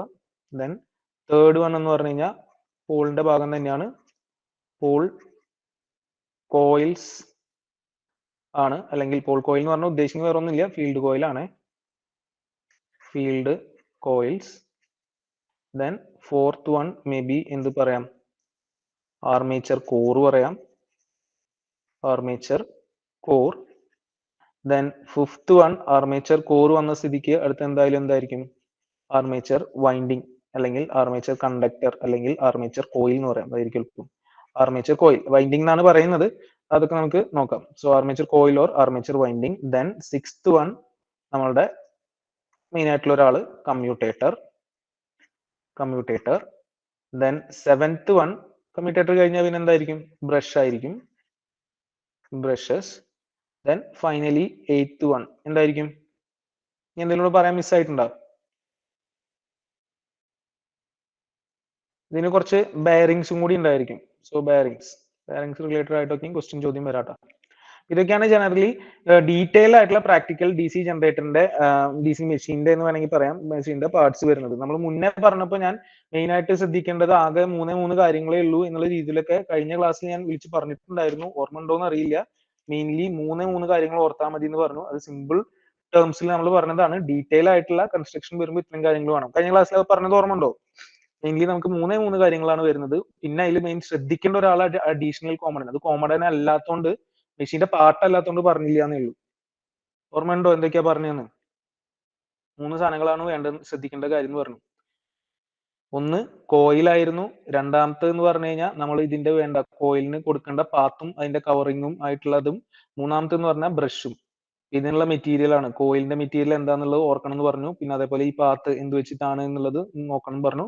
പിന്നെ ബ്രഷിന്റെ കാര്യമാണ്. ഇപ്പൊ പിന്നെ അതിലൊരു കാര്യം എന്ന് പറഞ്ഞത് അതിന്റെ എയർ ഗ്യാപ്പ് ആണ്. എയർ ഗ്യാപ്പ് എന്ന് പറഞ്ഞൊരു കൺസ്ട്രക്ഷൻ അല്ല, പക്ഷെ കൺസ്ട്രക്ഷൻ കാരണമാണ് അതിന്റെ വ്യത്യാസം വരുന്നത് എന്നുള്ളത് കൊണ്ട് നമ്മളത് പറഞ്ഞില്ല എന്നുള്ളത്. ഇപ്പൊ 3+1 എന്നുള്ള രീതി വേണമെങ്കിൽ അങ്ങനെ സിമ്പിൾ ആയിട്ട് ഓർത്ത് വെക്കാം. പക്ഷെ ഇതാണ് ഡീറ്റെയിൽ ആയിട്ടുള്ള ഇതിന്റെ പാർട്സ് എന്ന് പറയുന്നത്. ഇനി ഇതിൽ ഓരോന്നും എന്താണ്, ഓരോന്നിന്റെ യൂസ് എന്താണ് എന്നുള്ളത് നമുക്ക് അറിയണം. ഓക്കെ, അപ്പൊ അത് നിങ്ങൾക്ക് പറയാമെങ്കിൽ പറയാം, അല്ലെങ്കിൽ ഞാൻ പറഞ്ഞു പോവാം. സോ ഫസ്റ്റത്തെ സാധനം എന്ന് പറഞ്ഞാൽ എന്താ, അപ്പൊ അതിന് മുന്നേ വേണമെങ്കിൽ ഈ ചിത്രം ഒന്ന് നോക്കിക്കോളൂ ഡീറ്റെയിൽ ആയിട്ട്. അപ്പൊ ഇതില് നമുക്ക് കാണാം, ഇതാണ് എന്തായാലും ഷാഫ്റ്റ്. ഇതിപ്പോ എല്ലാവർക്കും അറിയുന്ന കാര്യം തന്നെയാണ്. ഷാഫ്റ്റ് ഇവിടെ കാണാം.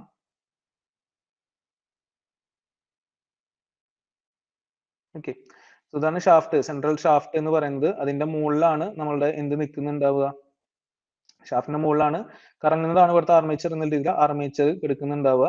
അതേപോലെ ഇതിന്റെ അറ്റത്താണ് എന്ത് കണക്ട് ചെയ്യുന്നുണ്ടാവുക, കമ്മ്യൂട്ടേറ്റർ. കമ്മ്യൂട്ടേറ്ററിന്റെ മുകളിൽ റെസ്റ്റ് ചെയ്യുന്നതായിരിക്കും നമ്മുടെ ബ്രഷസ് ഉണ്ടായിരിക്കുക. ഓക്കെ, പിന്നെ ഇവിടെ ഇതിന്റെ ഉള്ളിൽ ബെയറിംഗ് എന്ന് പറഞ്ഞ സാധനം, ഇതിന്റെ ഉള്ളിൽ എല്ലാ ഒരു മൂവിങ് സാധനങ്ങളുടെ ഇതിലും എന്ത് നമുക്ക് വേണ്ടി വരും, ബെയറിംഗ്സിന്റെ ആവശ്യം വരും. അത് അവിടെ കിടക്കുന്നുണ്ട്. പിന്നെ താഴെ കിടക്കുന്ന പോർഷൻ എന്ന് പറയുന്നത് നമ്മൾ പോള്, എന്താ പറയാ, ഇതിപ്പോ ആർമേച്ചറിന്റെ കാര്യം പറഞ്ഞു കഴിഞ്ഞാൽ പിന്നെ ഫീൽഡ് ആണുള്ളത്. അപ്പൊ ഫീൽഡിൽ വരുമ്പോൾ നമുക്ക് അതിന്റെ പോള്, ഷൂ വരും. അതേപോലെ ഫീൽഡ് വൈൻഡിങ്, പോളിന്റെ കവർ ചെയ്തിട്ടുള്ള വൈൻഡിങ് ഉണ്ടാവും. പിന്നെ ഇതിനൊക്കെ കവർ ചെയ്യുന്ന ഒരു ഫ്രെയിം, അതിനെയാണ് യോക്ക് എന്നുള്ള രീതിയിൽ നമ്മൾ വിളിക്കുന്നത്. അത് തന്നെ വേറെ തരത്തിലൂടെ കാണിച്ചിട്ടുണ്ടെന്ന് മാത്രമാണ്. ഈ സെൻട്രലി കാണുന്നതാണ് ഇതിന്റെ ഷാഫ്റ്റ്. അതിന്റെ ഇതാണ് കാണിച്ചിട്ടുള്ള ഷാഫ്റ്റ് ആണ് സെൻട്രലി കാണുന്നത്. പിന്നെ അതിനെ ചുറ്റോറായിരിക്കും എന്ത് കാണിച്ചിട്ടുണ്ടാവുക, കമ്മ്യൂട്ടേറ്റർ സെഗ്മെന്റ്സ് കാണിച്ചിട്ടുണ്ടാവുക. എഫക്ട് എല്ലാത്തിനും കളക്ട് ചെയ്ത് പറയുന്നതാണ് കമ്മ്യൂട്ടേറ്റർ. പിന്നെ അതിന് ചുറ്റും ആർമേച്ചർ കാണിച്ചിട്ടുണ്ടാവും. അത് സ്ലോട്ടഡ് ആയിട്ട് കുഴികളായിട്ട് ഇവിടെ കാണിച്ചിരിക്കുന്നതാണ്. നിങ്ങൾക്കറിയാം ആർമേച്ചർ സ്ലോട്ടഡ് ആണ്. അതിലായിരിക്കും ആർമേച്ചർ കണ്ടക്ടേഴ്സ് ഉണ്ടായിരിക്കുക. അത് ഡിഫറെന്റ് വൈൻഡിങ്ങും കാര്യങ്ങളൊക്കെ അതൊക്കെ നമുക്ക് വരാം, അതൊക്കെ നിൽക്കട്ടെ. പിന്നെ ഇവിടെ വരുന്നത് പോളും പോൾ ഷൂവും ഒക്കെയാണ് കാണിച്ചിട്ടുണ്ടാവുക. പോൾ എന്ന് പറഞ്ഞു കഴിഞ്ഞാൽ നോർത്ത് സൗത്ത് ക്രിയേറ്റ് ചെയ്യുന്നത്, അതിന്റെ അടിഭാഗം ഈ ഒരു പെർട്ടിക്കുലർ ഷേപ്പിലായിരിക്കും വെച്ചിട്ടുണ്ടാവുക. അത് എന്തിനാന്നുള്ളതൊക്കെ കേട്ടിട്ടുണ്ടാവും, നമുക്ക് പറയാം ഒന്നുകൂടി. ഇവിടെ ഒരു പോൾ ഷൂ ഉണ്ടായിരിക്കും. പോളും പോൾ ഷൂവും അതിന്റെ മുകളിലാണ് അതിന്റെ ഫീൽഡ് വൈൻഡിങ് കാണിക്കുന്നത്. ഇതുപോലെ ഇങ്ങനെ കാണിക്കുമ്പോൾ, വൈൻഡിങ് ആയിട്ട് കാണിക്കുമ്പോൾ സിംപ്ലി സൈഡിൽ ഷെയ്ഡ് ആയിട്ട് കാണിക്കുന്നതാണ്. പിന്നെ ഇന്റർപോൾസ് ആണ്. ഇന്റർപോൾസിന്റെ യൂസ് എന്താ നമുക്ക് നോക്കാം. മൊത്തത്തിന്റെ കവർ ചെയ്യുന്നതിന് പറയുന്ന പേരാണ് ഫ്രെയിം ഓർ യോക്ക്. പിന്നെ അതിനൊരു എന്താ പറയാ, ബേസ് ഉണ്ടായിരിക്കും. പിന്നെ ഇതിൽ അഡീഷണൽ ആയിട്ട് വേറെയും ഒരു ഒന്ന് രണ്ട് കാര്യങ്ങളൊക്കെ ഉണ്ടായിരിക്കും ട്ടോ. ഇതിന്റെ മുകളിലായിട്ട് ഒരു പെട്ടി ഉണ്ടാവും. ആ പെട്ടിക്ക് ഒരു പേരും പറയും. എന്താ പെട്ടിയുടെ പേര് പറയാ? മുകളിലൊരു ബോക്സ് ഇരിക്കില്ലേ, ആ ബോക്സിന് എന്ത് പേര് പറയാം? ബോക്സ് പോലത്തെ, ബോക്സ് ഒന്നും ഉദ്ദേശിക്കണ്ട, ഇല്ല പേരൊന്നുമില്ല.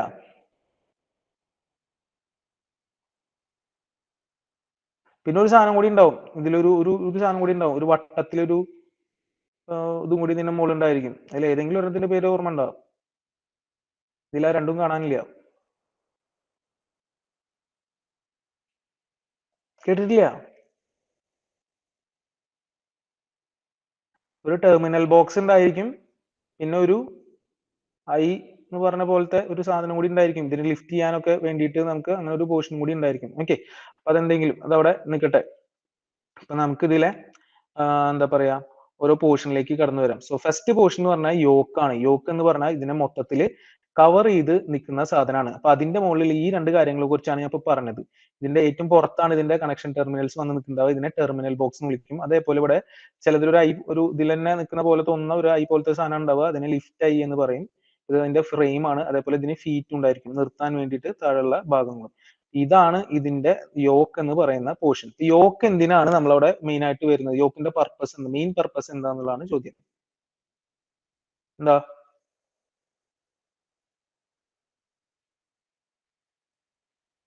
എന്തിനാണ് യോക്ക്? ആൻസർ ചെയ്യാം.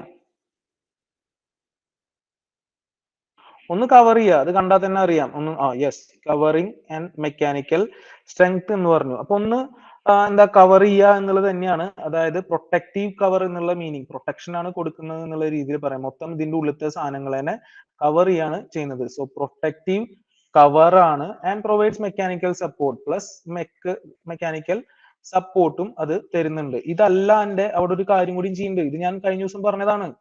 ആദ്യത്തെ ഒരു ഭാഗം എന്ന് പറഞ്ഞു കഴിഞ്ഞാൽ ഇതിനെ കൊണ്ടുപോവുക, പുറത്ത് പോകാണ്ട് നോക്കുക എന്നുള്ളതാണ്. Carries the magnetic flux. Magnetic ഫ്ലക്സിന് അതിന്റെ അന്ന് അവിടെ തന്നെ പുറത്ത് പോകാണ്ട് നിർത്തലും കൂടി അതിന്റെ ഒരു ചുമതല തന്നെയാണ്. Okay, so it carries the magnetic flux. അപ്പൊ അതും പറയാം.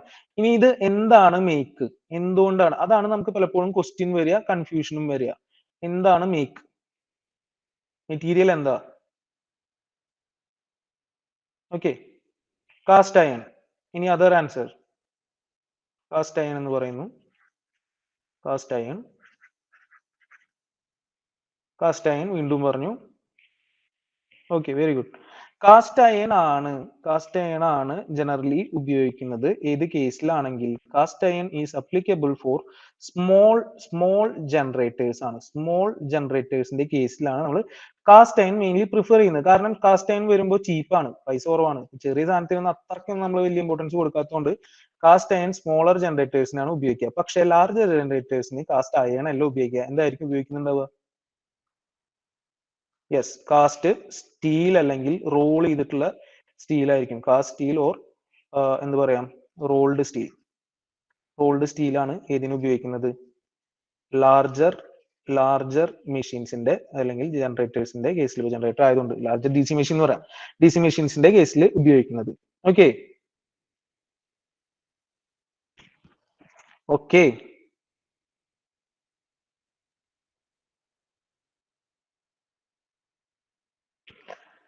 ഇതാണ് മെയിൻ ആയിട്ട് നമുക്ക് ഇവിടെ ഓർത്തേക്കേണ്ട കാര്യം. പിന്നെ ഈ ഫീറ്റും കാര്യങ്ങളൊക്കെ ജസ്റ്റ് കാണിച്ചു എന്നുള്ള വലിയ കാര്യമൊന്നുമല്ല. എന്തായാലും അതിന്റെ ഒപ്പം വരുന്ന തന്നെയാണ് ഫീറ്റും ടെർമിനൽ ബോക്സ് നമ്മളെ പുറത്തേക്ക് ആവശ്യമുള്ള സാധനങ്ങൾ എടുക്കേണ്ടത്. അപ്പൊ ഇതിന്റെ പാർട്ട് എന്താ പറയാ, ഇനിയിപ്പോ അങ്ങനെയൊന്നും ചോദിക്കില്ലായിരിക്കാം.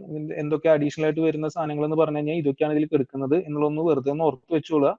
അപ്പൊ അത് പലതരത്തിലാണ് ഈ സാധനം ഉണ്ടാക്കുന്നത്, ഏത് യോക്ക് ഉണ്ടാക്കുന്നത്. മെക്കാനിക്കൽ സ്ട്രെങ്ത് ആണ് ഇമ്പോർട്ടൻസ് എന്നുള്ളത് നമ്മൾ പറഞ്ഞു. അതേപോലെ പെർമിബിലിറ്റി ഹൈ ആയിരിക്കണം. കാരണം ഇപ്പൊ ഫ്ലക്സ് ക്യാരി എന്ന് പറഞ്ഞല്ലോ. അപ്പൊ അതൊക്കെ ഇതിന്റെ മെയിൻ ആയിട്ടുള്ള കാര്യങ്ങളാണ്. അത് വേണമെങ്കിൽ ചോദ്യം വരാവുന്നതാണ്. പെർമിബിലിറ്റി എന്തായിരിക്കണം എന്നുള്ളത്. ഹൈ ആയിരിക്കണം. ഹൈ പെർമിബിലിറ്റിയും ഹൈ മെക്കാനിക്കൽ സ്ട്രെങ്ത്തും ആണ് നമ്മൾ ഇതിൽ നിന്ന് എക്സ്പെക്ട് ചെയ്യുന്ന മെയിൻ ആയിട്ടുള്ള കാര്യങ്ങൾ, ഫങ്ഷൻസ് വരുന്നത്. ഓക്കെ, അപ്പൊ ഒരു സ്റ്റീൽ സ്ലാബ് റോൾ ചെയ്തിട്ട് ഒക്കെ ആയിരിക്കും ഒരു സിലിണ്ടറിന്റെ മുകളിൽ, സിലിണ്ടറിക്കൽ മാൻഡ്രലിന്റെ മുകളിൽ ഒരു സ്റ്റീൽ സ്ലാബ് റോൾ ചെയ്തിട്ടൊക്കെ വേണമെങ്കിൽ നമുക്ക് എടുക്കാം. അവസാനം ഈ സാധനങ്ങളൊക്കെ ഇതിലേക്ക് വെൽഡ് ചെയ്ത് ചേർത്താൽ മതി. അപ്പൊ അങ്ങനെ നമുക്ക് എന്ത് ഉണ്ടാക്കാവുന്നതാണ്? യോക്ക് ഉണ്ടാക്കാവുന്നതാണ്. ഓക്കെ, അപ്പൊ അത് ഒന്നാമത്തെ കാര്യം. ഇനി ഇപ്പൊ നമുക്ക് രണ്ടാമത്തെ, അപ്പൊ അതാകുമ്പോഴാണ് ഈ പറഞ്ഞ കണ്ടീഷൻ വരുന്നത് കേട്ടോ. മെക്കാനിക്കൽ സ്ട്രെങ്ത്തും അതേപോലെ പെർമിയബിലിറ്റിയും കൂടുന്നത്. നമുക്ക് പെർമിയബിലിറ്റി കൂടുകയാണ് നല്ലത്. പെർമിയബിലിറ്റി ഹൈ ആക്കാൻ നമുക്ക് ഈ പറഞ്ഞ മെത്തേഡ് വേണമെങ്കിൽ ചെയ്യാം. റോള് സ്റ്റീൽ എന്താ പറയാ സ്റ്റീൽ സ്ലാബിനെ റോൾ ചെയ്തെടുക്കാം, സ്റ്റീൽ എന്താ പറയാ സിലിണ്ടറിക്കൽ മാൻഡലിന്റെ മുകളിൽ. ഓക്കെ, അപ്പൊ അത് ഫസ്റ്റ് കാര്യം. അപ്പൊ നമ്മൾ ഏറ്റവും പുറത്തത്തെ കാര്യം നോക്കി. ഇനി അടുത്ത ഇതിലേക്ക് കടക്കുമ്പോൾ പോൾ കോറും പോൾ ഷൂവും ആണ് വരുന്നത്. അപ്പൊ ഇതില് പോൾ കോറും പോൾ ഷൂവും ആണ് വരുന്നത്. പോൾ കോർ എന്ന് പറഞ്ഞു കഴിഞ്ഞാൽ ഈ ഒരു ഇതിന്റെ മുകളിലാണ് നമ്മൾ എന്തിനെ കൊടുന്ന് വൈൻഡ് ചെയ്യാൻ പോകുന്നത്, ചുറ്റാൻ പോകുന്നത്. ഫീൽഡ് വൈൻഡിങ് കൊടുന്ന് ചുറ്റാൻ പോകണം. അപ്പൊ അതൊരു അറേഞ്ച് ചെയ്ത് അവിടെ ഇരിക്കണമല്ലോ, സെറ്റ് ആയിട്ട് ഇരിക്കണം. അതിന് വേണ്ടിയിട്ടുള്ള അറേഞ്ച്മെന്റ് ആണിത്. അപ്പൊ ഈ അറേഞ്ച്മെന്റ് എന്ന് പറഞ്ഞു കഴിഞ്ഞാൽ ഇത് നിങ്ങൾക്ക് ഇവിടെ കാണാം, ഒരു പെർട്ടിക്കുലർ സെറ്റപ്പിലാണ് നിൽക്കുന്നത്. അതിന്റെ അടിഭാഗം ഒരു പെർട്ടിക്കുലർ രീതിയിലാണ് വെച്ചിട്ടുള്ളത്. അപ്പൊ അടിഭാഗത്തിന് വിളിക്കുന്ന പേരാണ്, ഈ ഒരു ഷേപ്പിനെ വിളിക്കുന്ന പേരാണ് പോൾ ഷൂ എന്ന്. ഇനി റിവറ്റ് അത് അടിച്ച് കയറ്റാൻ വേണ്ടിയിട്ടുള്ള കാര്യങ്ങളാണ്, അപ്പൊ നമുക്ക് നോക്കണ്ട. അപ്പൊ ഇവിടെ വേറെ പ്രത്യേക ഒരു വാക്കും കൂടി അവിടെ നമുക്ക് ശ്രദ്ധിക്കാവുന്നതാണ്. എന്താണ് അവിടെ ശ്രദ്ധിക്കാവുന്ന ഒരു വാക്ക്? എന്ത് വാക്കാണ് നമുക്ക് അവിടെ ശ്രദ്ധിക്കേണ്ടത്? പോൾ കോർ പറഞ്ഞപ്പോ അതിനൊരു ഒരു പ്രത്യേക തരം വാക്ക് അതിന്റെ ഒപ്പം കയറ്റിയിട്ടുണ്ട്. എന്താ? ലാമിനേറ്റഡ്. ലാമിനേറ്റഡിന് എന്തോ ഇമ്പോർട്ടൻസ് ഉണ്ട്. അപ്പൊ വെറുതെ ഉണ്ട് പോൾ കോർ ഒന്നല്ല, ലാമിനേറ്റഡ് ആണ്. അപ്പൊ എന്താണ് ഈ ലാമിനേറ്റഡ് എന്ന് പറഞ്ഞാൽ? വെറുതെ ലാമിനേഷൻസ് മാത്രമാണോ? ഒന്നുകൂടെ നോക്കി നോക്കിയേ. ഇതിന്റെ ഇടയിലൊക്കെ നമുക്ക് ഇങ്ങനെ ഇങ്ങനെ ഇങ്ങനെ വരകൾ കാണാം. അതായത് ഇങ്ങനെ ഇതൊക്കെ എന്തോ സ്പ്ലിറ്റ് ആയിട്ട് കിടക്കുകയാണോ, ഒക്കെ കൂടി കൂട്ടിച്ചേർത്ത് ഉണ്ടാക്കിയ പോലെയാണ് തോന്നുന്നത്. അപ്പൊ വെറുതെ ലാമിനേറ്റഡ് മാത്രമാണോ? ലാമിനേറ്റഡും ആണ് സ്റ്റാക്ഡും ആണ്. കുറെ ഇങ്ങനത്തെ ചെറിയ ചെറിയ പീസുകൾ സ്റ്റാക്ക് ചെയ്ത് വെച്ചിട്ടുള്ളതാണ്. എന്തിനാണ് ഈ ലാമിനേഷൻ ചെയ്യുന്നത്? എന്തായാലും എല്ലാവർക്കും അറിയുന്ന കാര്യമായിരിക്കും. ലാമിനേഷൻസ് എന്തിനാ ചെയ്യുന്നത്? എഡി കറന്റ് ടു റെഡ്യൂസ് ആണോ ഇൻക്രീസ് ആണോ? അതെ, എഡി കറന്റ് ലോസ് കുറയ്ക്കാനാണ് എന്ന് പറയുന്നു. AD current, yes. ചില കേസിൽ ഞാനിപ്പോ അത് ചോദിച്ചത് വേറെ ഒന്നല്ല, ചില സ്ഥലങ്ങളിൽ നമുക്ക് ഈ എഡി കറന്റ് യൂസ് ചെയ്ത് വർക്ക് ചെയ്യുന്ന ഇൻസ്ട്രുമെന്റ്സ് ഒക്കെ ഉണ്ട്. അപ്പൊ അവിടെ എഡി കറന്റ് ആണ് നമ്മളുടെ മെയിൻ പർപ്പസ് വരുന്നത്. ഇവിടുത്തെ കേസിൽ നമുക്ക് എഡി കറന്റ് എന്ന് പറഞ്ഞാൽ നമ്മൾ ലോസി ആയിട്ടാണ് കണക്കാക്കുന്നത്. ഹീറ്റ് ഉണ്ടാക്കി വെറുതെ വേസ്റ്റ് ഉണ്ടാക്കാൻ നിൽക്കുക, ചൂടാക്കണ ഒരു ഉപകാരമില്ലാത്തൊരു പരിപാടിയാണ് ചെയ്യുന്നതാണ്. അത് കുറയ്ക്കാൻ വേണ്ടിയിട്ട് നമുക്ക് ചെയ്യാവുന്ന കാര്യമാണ് എന്ത്? ഇതിനെ ഒന്നാമത്തെ കാര്യം എന്ന് പറഞ്ഞാൽ ഒരു കട്ടായിട്ട് ഉണ്ടാക്കുന്നതിന് പകരം അതിനെ ചെറിയ ചെറിയ ഷീറ്റ്സ് ആക്കുക, എന്നിട്ട് ലാമിനേറ്റ് ചെയ്യുക, സ്റ്റാക്ക് ചെയ്തിട്ട് നമ്മൾ എന്താണോ എക്സ്പെക്ട് ചെയ്യുന്ന ഷേപ്പ് അതിലോട്ട് കൊണ്ടുവരിക. ഓക്കെ, അതാണ് അവിടെ ചെയ്തിരിക്കുന്നത്. ഓക്കെ, ഇനി ഈ പോൾ ഷൂ എന്ന് പറയുന്നത് ഒരു പെർട്ടിക്കുലർ ഷേപ്പിലാണ് നിങ്ങൾക്ക് ഇവിടെ കാണാം. അപ്പൊ ആ ഒരു ഷേപ്പ് എന്തിനായിരിക്കും അവിടെ അങ്ങനെ ആക്കിയിട്ടുള്ളത്? അതിനൊരു പർപ്പസ് ഉണ്ട്, അല്ലെങ്കിൽ ഒരു റീസൺ ഉണ്ട്. പോൾ ഷൂ ഈ ഒരു പെർട്ടിക്കുലർ ഷേപ്പ് ആവാൻ എന്താണ് ആ റീസൺ എന്നറിയോ? രണ്ട് റീസൺസ് വേണമെങ്കിൽ നമുക്കിവിടെ പറയാം. ഒന്നെന്ന് പറഞ്ഞു കഴിഞ്ഞാൽ നമ്മുടെ സംഭവം ഇവിടെ ഇതിന്റെ ചുറ്റോറം നമ്മൾ വൈൻഡിങ് കണക്ട് ചെയ്യാൻ പോകണം, ഫീൽഡ് കോയിൽ കണക്ട് ചെയ്യാൻ പോകണം. അപ്പൊ അത് കാരണം അവിടെ കറണ്ട് പോകുമ്പോൾ എന്തുണ്ടാവും? മാഗ്നറ്റിക് ഫീൽഡ് ഉണ്ടാവും, ഫ്ലക്സ് ഉണ്ടാവും. അപ്പൊ ഇവിടെ ഉണ്ടാവുന്ന ഫ്ലക്സ് നമ്മളുടെ എയർ ഗ്യാപ്പിൽ സ്പ്രെഡ് ഔട്ട് ആവണം. ഓക്കെ, അപ്പൊ ആ സ്പ്രെഡ് ഔട്ട് ആക്കുക എന്നുള്ളതാണ് മെയിൻ ആയിട്ടുള്ള കാര്യം വരുന്നത്. Spread out flux in the air gap, flux in the air gap, അതാണ് മെയിൻ ആയിട്ടുള്ള ഒരു കാര്യം. അതിന്റെ ഒപ്പം തന്നെ അതൊരു കാര്യം കൂടിയും ചെയ്യും. റിലക്റ്റൻസ് എന്ത് ചെയ്യും? ആൻഡ് റിലക്റ്റൻസിന് എസ് എന്ന് എഴുതുന്നുണ്ട്. റിലക്റ്റൻസ് എന്താ ചെയ്യാ? നമുക്ക് എയറുമായിട്ടുള്ള റിലക്റ്റൻസ് എന്താ വേണ്ടത്? കൂടുകയാണോ കുറയാണോ വേണ്ടത്?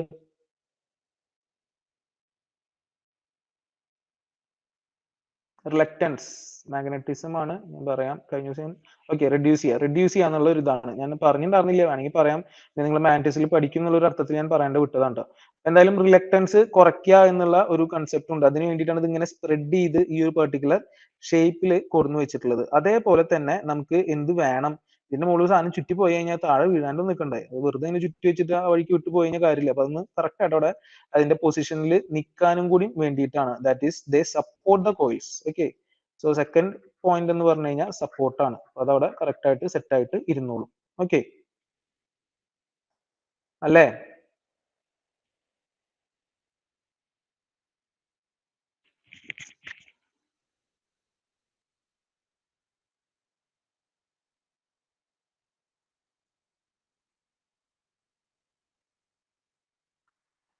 ഓക്കെ, അപ്പൊ ഇനി നമ്മൾ പറഞ്ഞു എന്താ പറയാ, തിൻ ഷീറ്റ്സ് ആണ്. അതെന്താണ്? ലാമിനേറ്റഡ് ആണ്, സ്റ്റാക്ഡ് ആണ്. മെറ്റീരിയൽ എന്താന്ന് ഞാൻ പറയാൻ വിട്ടുപോയി, അല്ലെങ്കിൽ ചോദിക്കാൻ വിട്ടുപോയി. എന്താ മെറ്റീരിയൽ? എന്താ?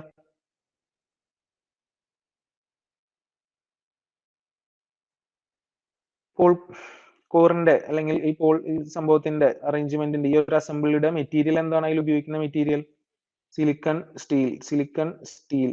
ഓക്കെ, സിലിക്കൺ സ്റ്റീൽ ആണ് മെറ്റീരിയൽ എന്ന് പറയുന്നു. ഓക്കെ, അപ്പൊ അത് തിൻ ലാമിനേഷൻസ് ആണ്, എന്താ പറയാ, സിലിക്കൺ സ്റ്റീൽ ലാമിനേഷൻസ് വെച്ചിട്ടാണ് നമ്മളവിടെ ഉണ്ടാക്കിയിട്ടുള്ളത്. ഇതാണ് അവിടെ മെയിൻ ആയിട്ട് വരുന്ന കാര്യം. വേറെ കൂടുതൽ തൽക്കാലത്തേക്ക് നമുക്ക് നോക്കണ്ട, തൽക്കാലം അത്ര മതി. ഇനി അടുത്ത പാർട്ട് എന്താണ് നോക്കാം. ഇപ്പൊ നമ്മൾ പുറമത്തെ ഏറ്റവും പുറത്തുള്ള കാര്യം പറഞ്ഞു, യോക്കിന്റെ ഉള്ളിലേക്ക് വന്നു. യോക്കിന്റെ ഉള്ളിലേക്ക് വന്നപ്പോൾ തൊട്ടടുത്ത് കിടക്കുന്ന പോൾ കോറിനെ കുറിച്ചും പോൾ ഷൂവിനെ കുറിച്ചും പറഞ്ഞു. ഇനി അപ്പൊ അടുത്തത് വരുന്നത് പോൾ കോയിലുകളാണ്. അപ്പോ പുറത്തത്തെ കട്ടർ കാര്യം പറഞ്ഞാണ് കേട്ടോ. അപ്പൊ അതിന്റെ ഉള്ളിലത്തെ പോൾ ഷൂവിനെ പറ്റി നമ്മൾ പറഞ്ഞു. ഇനി ഇതിന്റെ മുകളിൽ നിൽക്കുന്ന വൈൻഡിങ്, ചുറ്റി വെച്ചിട്ടുള്ള വൈൻഡിങ്, അതായത് ഫീൽഡ് വൈൻഡിങ് അല്ലെങ്കിൽ പോൾ കോയിലിനെ കുറിച്ചാണ് നമുക്ക് ഡിസ്കഷൻ വരുന്നത്. അപ്പോ ഈ പോൾ കോയിൽ എന്ന് പറഞ്ഞു കഴിഞ്ഞാൽ വേറെ ഒന്നുമല്ല, ഫീൽഡ് കോയിൽ തന്നെയാണ് ഉദ്ദേശിക്കുന്നത്. അതിന് കൺഫ്യൂഷൻ ഒന്നും വരരുത്. അവസാനം ഫീൽഡ് കോയിൽസ് ആണ്. അപ്പൊ അത് എന്ത് വെച്ചിട്ടാണ് ഉണ്ടാക്കിയിട്ടുണ്ടാവുക? Material normally it is made of copper. Yes, yes, very good. Copper material ആണ്. ഈ കോപ്പർ മെറ്റീരിയൽ എന്ന് പറഞ്ഞു കഴിഞ്ഞാൽ നമുക്ക് ഇവിടെ ഈ സാധനത്തിന്റെ മുകളിൽ നേരെ കയറി ചുറ്റുന്നതിന് പകരം അതെന്താ ചെയ്യുക, ഒരു ഫോമറിന്റെ മുകളിൽ ചുറ്റിയെടുത്തതിന് ശേഷം പിന്നെ അവിടേക്ക് കയറ്റി എടുക്കുകയാണ് ചെയ്യുന്നത്. ഫോമർ റിമൂവ് ചെയ്തിട്ട് തിരിച്ച് അതിന്റെ മുകളിൽ നമ്മളുടെ എവിടെയാണ് നമ്മൾ പോൾ ഷൂ അറേഞ്ച്മെന്റ് പറഞ്ഞല്ലോ, തൊട്ട് മുന്നത്തെ ഇതിൽ പറഞ്ഞല്ലോ, എന്താ പറയാ, പോൾ ഷൂ. ഇതിന്റെ മുകളിൽ അതിനെ ഇവിടെ കൊടുന്ന് ചുറ്റുന്നതിന് പകരം വേറൊരു ഫോമറിന്റെ മുകളിൽ ചുറ്റിയതിനു ശേഷം ഇവിടെ കൊടുന്ന് കയറ്റുകയാണ് ചെയ്യുന്നത്. ഓക്കെ, അതിനെ കുറിച്ച് നമുക്ക് കൂടുതൽ പ്രത്യേകിച്ചൊന്നും പറയാനൊന്നുമില്ല. അതാണ് നമ്മുടെ പോൾ കോയിൽ എന്ന് പറഞ്ഞു കഴിഞ്ഞാൽ. പിന്നെ വരുന്നത് ആർമേച്ചർ കോർ ആണ്. അപ്പൊ ഇതിന്റെ ഉള്ളിലേക്ക് നമ്മൾ കയറാണ്. ഉള്ളിലേക്ക് കയറുമ്പോൾ നമുക്ക് ആർമേച്ചർ കോർ കിടക്കുന്നുണ്ട്. ആർമേച്ചർ കോർ, ഈ ആർമേച്ചർ കോറിലാണ് നമ്മളുടെ എന്ത് വന്ന് നിൽക്കാൻ പോകുന്നത്, അല്ലെങ്കിൽ എന്തിനെ നമ്മൾ കയറ്റാൻ പോകുന്നത്? ആർമേച്ചർ കോയിൽ അല്ലെങ്കിൽ ആർമേച്ചർ കണ്ടക്ടറിനെ കയറ്റാൻ പോകുന്നത്. അതാണ് അവിടെ എന്ത് ഉണ്ടാവാൻ പോകുന്നത്? റൊട്ടേഷൻ വരാൻ പോകുന്നത്. മാഗ്നറ്റിക് ഫ്ലക്സ് കട്ട് ചെയ്തിട്ട് നമ്മുടെ ഇലക്ട്രോമാഗ്നറ്റിക് ഇൻഡക്ഷൻ, ഫാരഡേസ് ലോയും ഒക്കെ കാരണം നമുക്ക് എന്ത് കിട്ടാൻ പോകുന്നത്? ഇവിടുത്തെ കേസിൽ ജനറേറ്റർ ആയതുകൊണ്ട് EMF കിട്ടാൻ പോകുന്നത്. ഓക്കെ, അപ്പൊ അതുകൊണ്ട് തന്നെ അതാണ് മെയിൻ ആയിട്ടുള്ള കാര്യം. അതേപോലെ തന്നെ ഇതിന്റെ പാത്തിന്റെ റിലക്റ്റൻസ് നേരത്തെ പറഞ്ഞ പോലെ തന്നെ എന്തായിരിക്കണം? വളരെ കുറവായിരിക്കണം. അതായത് ഫ്ലക്സ് മാക്സിമം അങ്ങോട്ടും ഇങ്ങോട്ടും ഓടിക്കൊണ്ടിരിക്കണം. എന്തെന്ന്? നോർത്ത് സൗത്തിലേക്ക് ഓടിക്കൊണ്ട് ഇരിക്കണം. ഇനി ഈ സാധനത്തിന്റെ മുകളിൽ ഇവിടെ എന്താ പറയാ, ആർമേച്ചർ കോർ എന്ന് പറഞ്ഞു കഴിഞ്ഞാൽ ഒരു പർട്ടിക്കുലർ വെറുതെ ഇങ്ങനെ ഒരു വട്ടത്തിലുള്ള ഒരു സാധനം അല്ല. നമുക്ക് ഇതിൽ ഇപ്പൊ ഈ വൈൻഡിങ് എന്ന് പറഞ്ഞ സാധനം അവിടെ കയറ്റണം, അല്ലെങ്കിൽ കോയിൽസിനെ അവിടേക്ക് കയറ്റണം. അപ്പൊ അതിന് വേണ്ടിയിട്ട് അതൊരു പർട്ടിക്കുലർ രീതിയിലേക്ക് ഷേപ്പ് ചെയ്തെടുത്തിട്ടുണ്ട്. അതിന് വേണ്ടി എന്താണ് അവിടെ ചെയ്തിട്ടുണ്ടാവുക? അതിന് വേണ്ടിയിട്ട് ഇതിന്റെ സർഫസ് എല്ലാം എന്താക്കി? ഒരു പേര് പറയും. എങ്ങനത്തെ പെരിഫറി ആണ് ഉണ്ടാവുക അതിന്റെ ആർമേച്ചറിന്റെ പെരിഫറി?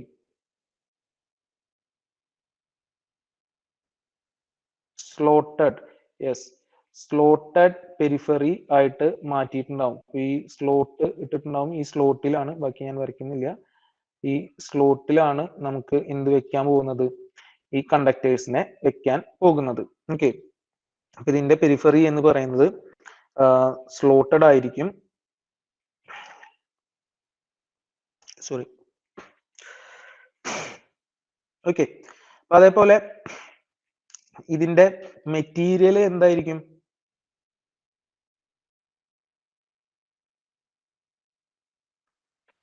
മെറ്റീരിയൽ എന്താ? ഈ ആർമേച്ചർ കോറിന്റെ മെറ്റീരിയൽ എന്തായിരിക്കും?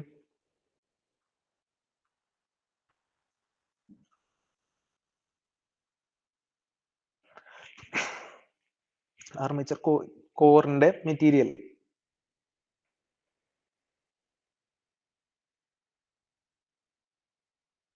Silicon steel. Okay, silicon steel material ആയിരിക്കും ഉണ്ടാവുക. അപ്പൊ അത് ചിലപ്പോൾ അതിന്റെ ഡൈ കട്ട് അല്ലെങ്കിൽ അതിന്റെ മുകളിൽ പഞ്ച് ചെയ്തിട്ടൊക്കെ ആയിരിക്കും അതിന്റെ പെരിഫറിയിൽ കട്ട് ചെയ്തിട്ടാണ് എന്തെടുത്തിട്ടുണ്ടാവുക? നമ്മൾ കുറെ സ്ലോട്ടുകൾ ഉണ്ടായിരിക്കുക. ഇനി ഓക്കെ, പിന്നെ അതിന്റെ ഉള്ളിലുള്ള കാര്യം ഷാഫ്റ്റും കാര്യങ്ങളൊക്കെയാണ്. പിന്നെ അതിന് എന്താ പറയാ, കൂടുതൽ ഡീറ്റെയിൽ ആയിട്ട് തൽക്കാലം ഞാൻ ഇപ്പോൾ അവിടെ പറയുന്നൊന്നുമില്ല. ഓക്കെ, ഇനി അടുത്ത ഒരു സാധനത്തിലേക്ക് നമുക്ക് പോവാം. Silicon steel.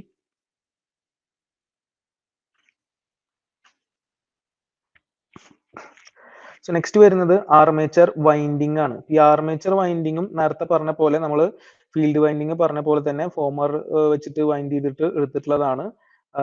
അതായത് ഒരു റെക്ടാങ്കുലർ ഇതിന്റെ മുകളിൽ വൈൻഡ് ചെയ്തിട്ട് പിന്നെയാണ് നമ്മൾ ഇതിന്റെ ഷേപ്പിലോട്ട് മാറ്റി എടുത്ത് കൊണ്ടുവരുന്നത്. ഇതില് വൈൻഡിങ് എന്ന് പറഞ്ഞു കഴിഞ്ഞാൽ പരസ്പരം ഇൻസുലേറ്റഡ് ആയിരിക്കും, കോയിലുകൾ പരസ്പരം ഇൻസുലേറ്റഡും ആയിരിക്കും, അത് ശ്രദ്ധിക്കണം. പിന്നെ ഈ സ്ലോട്ടുകൾ നേരത്തെ നമ്മൾ കാണിച്ച ആ സ്ലോട്ടിൽ ഇവിടെ കാണുന്ന പോലെ ആ സ്ലോട്ടിലാണ് എന്ത് വെച്ചിട്ടുണ്ടാവുക, ഈ കോയിലുകൾ കൊടുന്ന് വെച്ചിട്ടുണ്ടാവുക ആർമേച്ചർ സ്ലോട്ട്സിൽ. എന്നിട്ട് എന്താ പറയാ ഇൻസുലേറ്റിംഗ് മെറ്റീരിയൽ വെച്ചിട്ട് അവരെ പരസ്പരം ഇൻസുലേറ്റ് ചെയ്തിട്ടുണ്ടാവും. ഓക്കെ, അപ്പൊ ഇത് അവിടെ അറേഞ്ച് ചെയ്തിട്ടുണ്ടാവും, ഒരു പർട്ടിക്കുലർ ഇതിൽ ഫോൾഡ് ചെയ്ത് അറേഞ്ച് ചെയ്തിട്ടാണ് വെച്ചിട്ടുണ്ടാവുക ആർമേച്ചർ വൈൻഡിങ്സ് എന്ന് പറഞ്ഞു കഴിഞ്ഞാൽ. ഈ ആർമേച്ചർ വൈൻഡിങ് എന്ത് മെറ്റീരിയൽ ആണ്, പ്രത്യേകിച്ച് ആലോചിക്കാനൊന്നുമില്ല. ആർമേച്ചർ വൈൻഡിങ് എന്താ?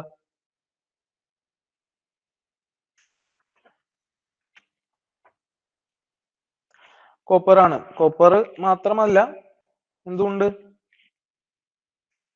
കോപ്പർ മാത്രമൊന്നല്ല, അതിന്റെ ഒപ്പം ഒരാളും കൂടി ചിലപ്പോൾ കയറാറൊക്കെ ഉണ്ട്. ആരാ? കോപ്പർ ആണ് ജനറലി പറയാം. കോപ്പർ പ്ലസ് എന്തുകൂടി വരാം?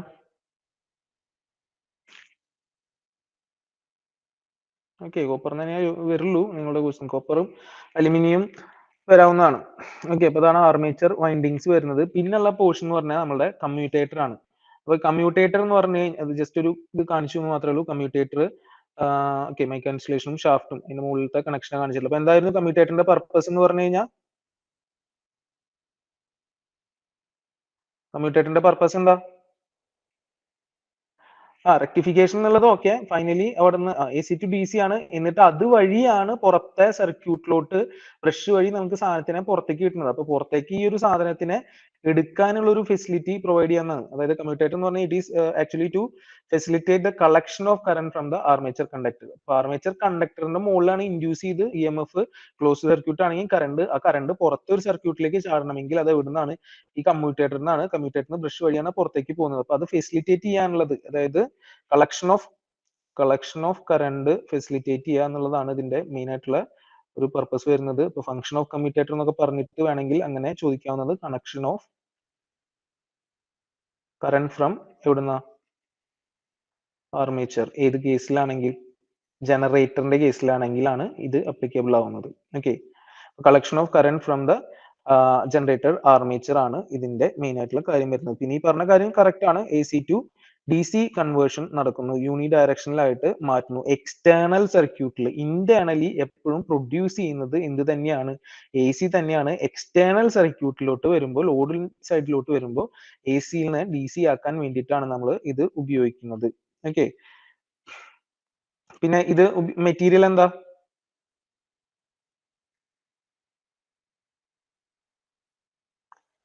മെറ്റീരിയൽ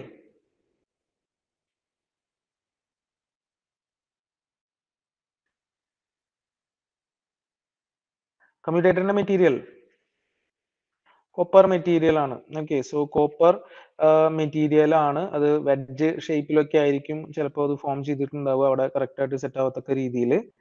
അപ്പോൾ high conductivity hard drone copper ആണ് ഉപയോഗിക്കുന്നത്. ഹൈ കണ്ടക്ടിവിറ്റി ആണ് അതിന്റെ നമുക്ക് റിക്വയർ ചെയ്യുന്ന property. High conductivity and hard drone copper, അതാണ് ഇവിടെ നമ്മൾ ഉപയോഗിക്കുന്നത്. ഇത് നേരത്തെ ഞാൻ പറഞ്ഞ കാര്യമായിരുന്നു. ആ നേരത്തെ ഒരു പറഞ്ഞ കാര്യത്തിൽ പറഞ്ഞിട്ടുണ്ടായിരുന്നു ഇൻസുലേഷനും കൂടി അവിടെ ഉപയോഗിക്കുന്നുണ്ട്. പരസ്പരം ഇൻസുലേറ്റ് ചെയ്ത് വെച്ചിട്ടുണ്ടാവും. എന്ത് വെച്ചിട്ടാണ് ഇൻസുലേഷൻ യൂസ് ചെയ്യുന്നത്? ഏതെങ്കിലും ഇൻസുലേറ്റിംഗ് മെറ്റീരിയൽ ജനറലി ഉപയോഗിക്കുന്നത് മൈക്ക ആണ്. സോ മൈക്ക ഇൻസുലേഷനും പ്രൊവൈഡ് ചെയ്തിട്ടുണ്ടാവാം. പിന്നെ ഇതില് ഒരു കാര്യം ശ്രദ്ധിക്കേണ്ട കാര്യം എന്ന് പറഞ്ഞു കഴിഞ്ഞാൽ എത്ര സെഗ്മെന്റ്സ് ഉണ്ട് എന്നുള്ളത്. നമ്പർ ഓഫ് കമ്മ്യൂട്ടേറ്റർ സെഗ്മെന്റ്സ്, അതൊരു ക്വസ്റ്റ്യൻ ആയിട്ട് വേണമെങ്കിൽ ചോദിക്കാവുന്നതാണ്. നമ്പർ ഓഫ് കമ്മ്യൂട്ടേറ്റർ സെഗ്മെന്റ്സ് എന്ന് പറഞ്ഞു കഴിഞ്ഞാൽ എന്താ? Commutator segments will be equal to what? Number of commutator segments എന്തിന് ഈക്വൽ ആണ്?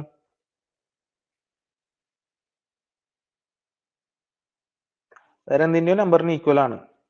ഓക്കെ, ഇവിടെ number of commutator segments എന്ന് പറയുന്നത് will be equal to the number of armature coils. Armature coils ന്റെ നമ്പറിന് ഈക്വൽ ആയിരിക്കും armature coils. അപ്പോൾ അത് ഇവിടെ വേണമെങ്കിൽ ഒന്ന് നോട്ട് ചെയ്ത് വെക്കാവുന്ന ഒരു പോയിന്റ് ആണ്. അതേപോലെ അതായത് ഓരോ കമ്മ്യൂട്ടേറ്റർ സെഗ്മെന്റ് എന്ന് പറയുന്നതും ഓരോ ആർമേച്ചർ കോയിലിനായിട്ട് അല്ലെങ്കിൽ ആ ഒരു ഇതിനായിട്ട് കണക്റ്റഡ് ആയിട്ടാവും കിടക്കുന്നുണ്ടാവുക. അതുകൊണ്ടാണ് അത് രണ്ടും ഈക്വൽ ആണ് എന്നുള്ള രീതിയിൽ നമ്മൾ പറഞ്ഞത്. പിന്നെ ഇതിൽ ജസ്റ്റ് ഫൈനൽ ആയിട്ട് പറയാവുന്നത് നമുക്ക് ബ്രഷസും ബെയറിങ്സും ആണ്. സോ ബ്രഷസ് അവിടെ വെച്ചിട്ടുണ്ടാവും എന്തിനു വേണ്ടിയിട്ടാണ്, നേരത്തെ പറഞ്ഞ കാര്യം കമ്മ്യൂട്ടേറ്ററിൽ നിന്ന് കളക്ട് ചെയ്യാൻ വേണ്ടിയിട്ടാണ്.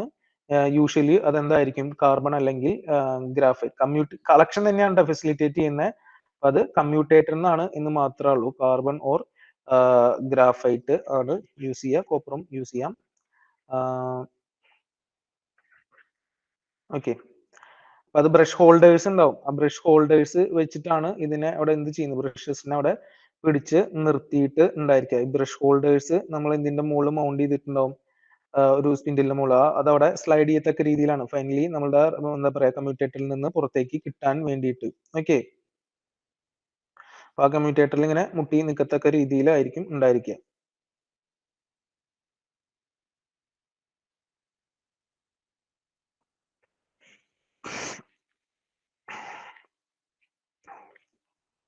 സോറി. പിന്നെ ഇതിൽ നമുക്ക് എപ്പോഴും ഇതൊരു എന്താ മൂവ്മെന്റും മെക്കാനിക്കൽ ഇതൊക്കെ വരുന്ന ഒരു സാധനം ആയതുകൊണ്ട് ഇതിൽ എന്തായാലും നമുക്ക് എന്ത് ഉപയോഗിക്കേണ്ടി വരും, ബെയറിങ്സ് ഉപയോഗിക്കേണ്ടി വരും. ഓക്കെ, അപ്പോൾ ഏത് ടൈപ്പ് ബെയറിംഗ് ആണ് ഇതിൽ നോർമലി യൂസ് ചെയ്യുന്നത് എന്നുള്ളത് അറിയോ? Type of bearing. ബെയറിംഗ് ആദ്യത്തെ ഒരു ഇമേജ് കാണിച്ചിട്ടുണ്ടായിരുന്നു. ബെയറിങ്സ് ഉണ്ടായിരിക്കും. ബോൾ ബെയറിംഗ് ആണ് ജനറലി പ്രിഫർ ചെയ്യുന്നത്. അതിന് അതിൻ്റെതായ അഡ്വാൻറ്റേജസും കാര്യങ്ങളൊക്കെ ഉണ്ട്. അത് ഞാൻ എന്തായാലും എക്സ്പ്ലെയിൻ ചെയ്ത് ഉദ്ദേശിക്കുന്നില്ല. ബോൾ ബെയറിങ്സ് ആണ് ജനറലി നമ്മൾ പ്രിഫർ ചെയ്യുന്നത്. പക്ഷെ ഹെവി ഡ്യൂട്ടി ഒക്കെ ആണെങ്കിൽ ചിലപ്പോൾ എന്താ പറയാ റോളർ ബെയറിങ്സ് ഉപയോഗിക്കാവുന്നതാണ് ഹെവി ഡ്യൂട്ടി ആണെങ്കിൽ. ഇത് നോർമലി ഉപയോഗിക്കുന്നത്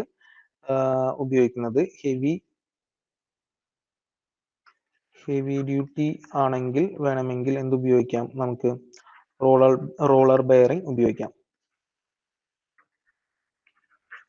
ഓക്കെ, ഇതൊക്കെയാണ് ഇതിൽ മെയിൻ ആയിട്ട് വരുന്ന കാര്യങ്ങൾ. തൽക്കാലത്തേക്ക് ഞാൻ ഇത്രയാണ് പറയുന്നുള്ളൂ. ബാക്കി നമുക്ക് അടുത്തതിലേക്ക് ഓരോന്നായിട്ട് ഡീറ്റെയിൽ ആയിട്ട് പതുക്കെ പോവാം. അപ്പൊ അടുത്ത ക്ലാസ്സിലും ഇതേപോലെ ചെയ്ത പോലെ ഇതിന്റെ ബേസിൽ ഒരുപാട് ചോദ്യങ്ങൾ ഉണ്ടാക്കാവുന്നതാണ്. കുറച്ചെങ്കിലും നമുക്ക് ക്വസ്റ്റ്യൻസ് പെട്ടെന്ന് നോക്കി പോകാവുന്ന രീതിയിൽ. കാരണം ഇപ്പൊ ഇതിലൊന്നും പ്രോബ്ലമാറ്റിക് ആയിട്ടുള്ള ഒന്നുമില്ല, ഒക്കെ തിയറി ബേസ്ഡ് ആണ്. അപ്പൊ നിങ്ങൾക്ക് പെട്ടെന്ന് നോക്കി പറയാവുന്ന രീതിയിലുള്ള ക്വസ്റ്റ്യൻസ് ഞാൻ കുറച്ചെണ്ണം ചെയ്യാം. എന്നിട്ട് നമുക്ക് അടുത്ത ടോപ്പിക്കിലേക്ക് പോകാമെന്നാണ് ഉദ്ദേശിക്കുന്നത്. അപ്പൊ ഇന്ന് ഞാൻ പറഞ്ഞ കാര്യങ്ങൾ മെയിൻ ആയിട്ട് എന്താ പറയാ DC ജനറേറ്റർ എന്നുള്ള രീതിയിൽ പറഞ്ഞു. അതിന്റെ ബേസിക് വർക്കിംഗ് പ്രിൻസിപ്പിളും പിന്നെ കൺസ്ട്രക്ഷൻ ഡീറ്റെയിൽസും ആണ് പറഞ്ഞത്. പിന്നെ നമ്മൾ കുറെ കഴിഞ്ഞ ക്ലാസ്സിലത്തെ എന്താ പറയാ റിലേറ്റഡ് ആയിട്ടുള്ള ക്വസ്റ്റ്യൻസും അതിൽ നമ്മൾ പറയാൻ്റെ പോയ കാര്യങ്ങളുമാണ് ഇവിടെ എടുത്ത് പറഞ്ഞിട്ടുണ്ടായിരുന്നത്. ലൈക്ക് എന്താ പറയാ Fleming's right hand rule, Fleming's left hand rule, അങ്ങനെ കുറച്ച് കാര്യങ്ങൾ. പിന്നെ മാക്സിമം പവർ ട്രാൻസ്ഫറിനുള്ള കണ്ടീഷൻ പറഞ്ഞ പോലെയൊക്കെ.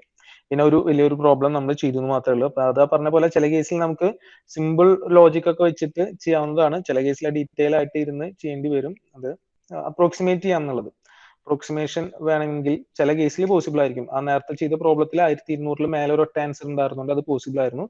എല്ലാ കേസിലും അങ്ങനെ ആവുന്ന നിർബന്ധം ഒന്നുമില്ല. ഓക്കെ, ഇനി ഒരു പുതിയ ടോപ്പിക്ക് തൽക്കാലം എടുക്കാൻ ഉദ്ദേശിക്കുന്നില്ല. ഇതിൽ നമുക്ക് നിർത്താവുന്നതാണ്. ക്ലിയർ ആണ് എന്ന് വിചാരിക്കുന്നു. ഓക്കെ.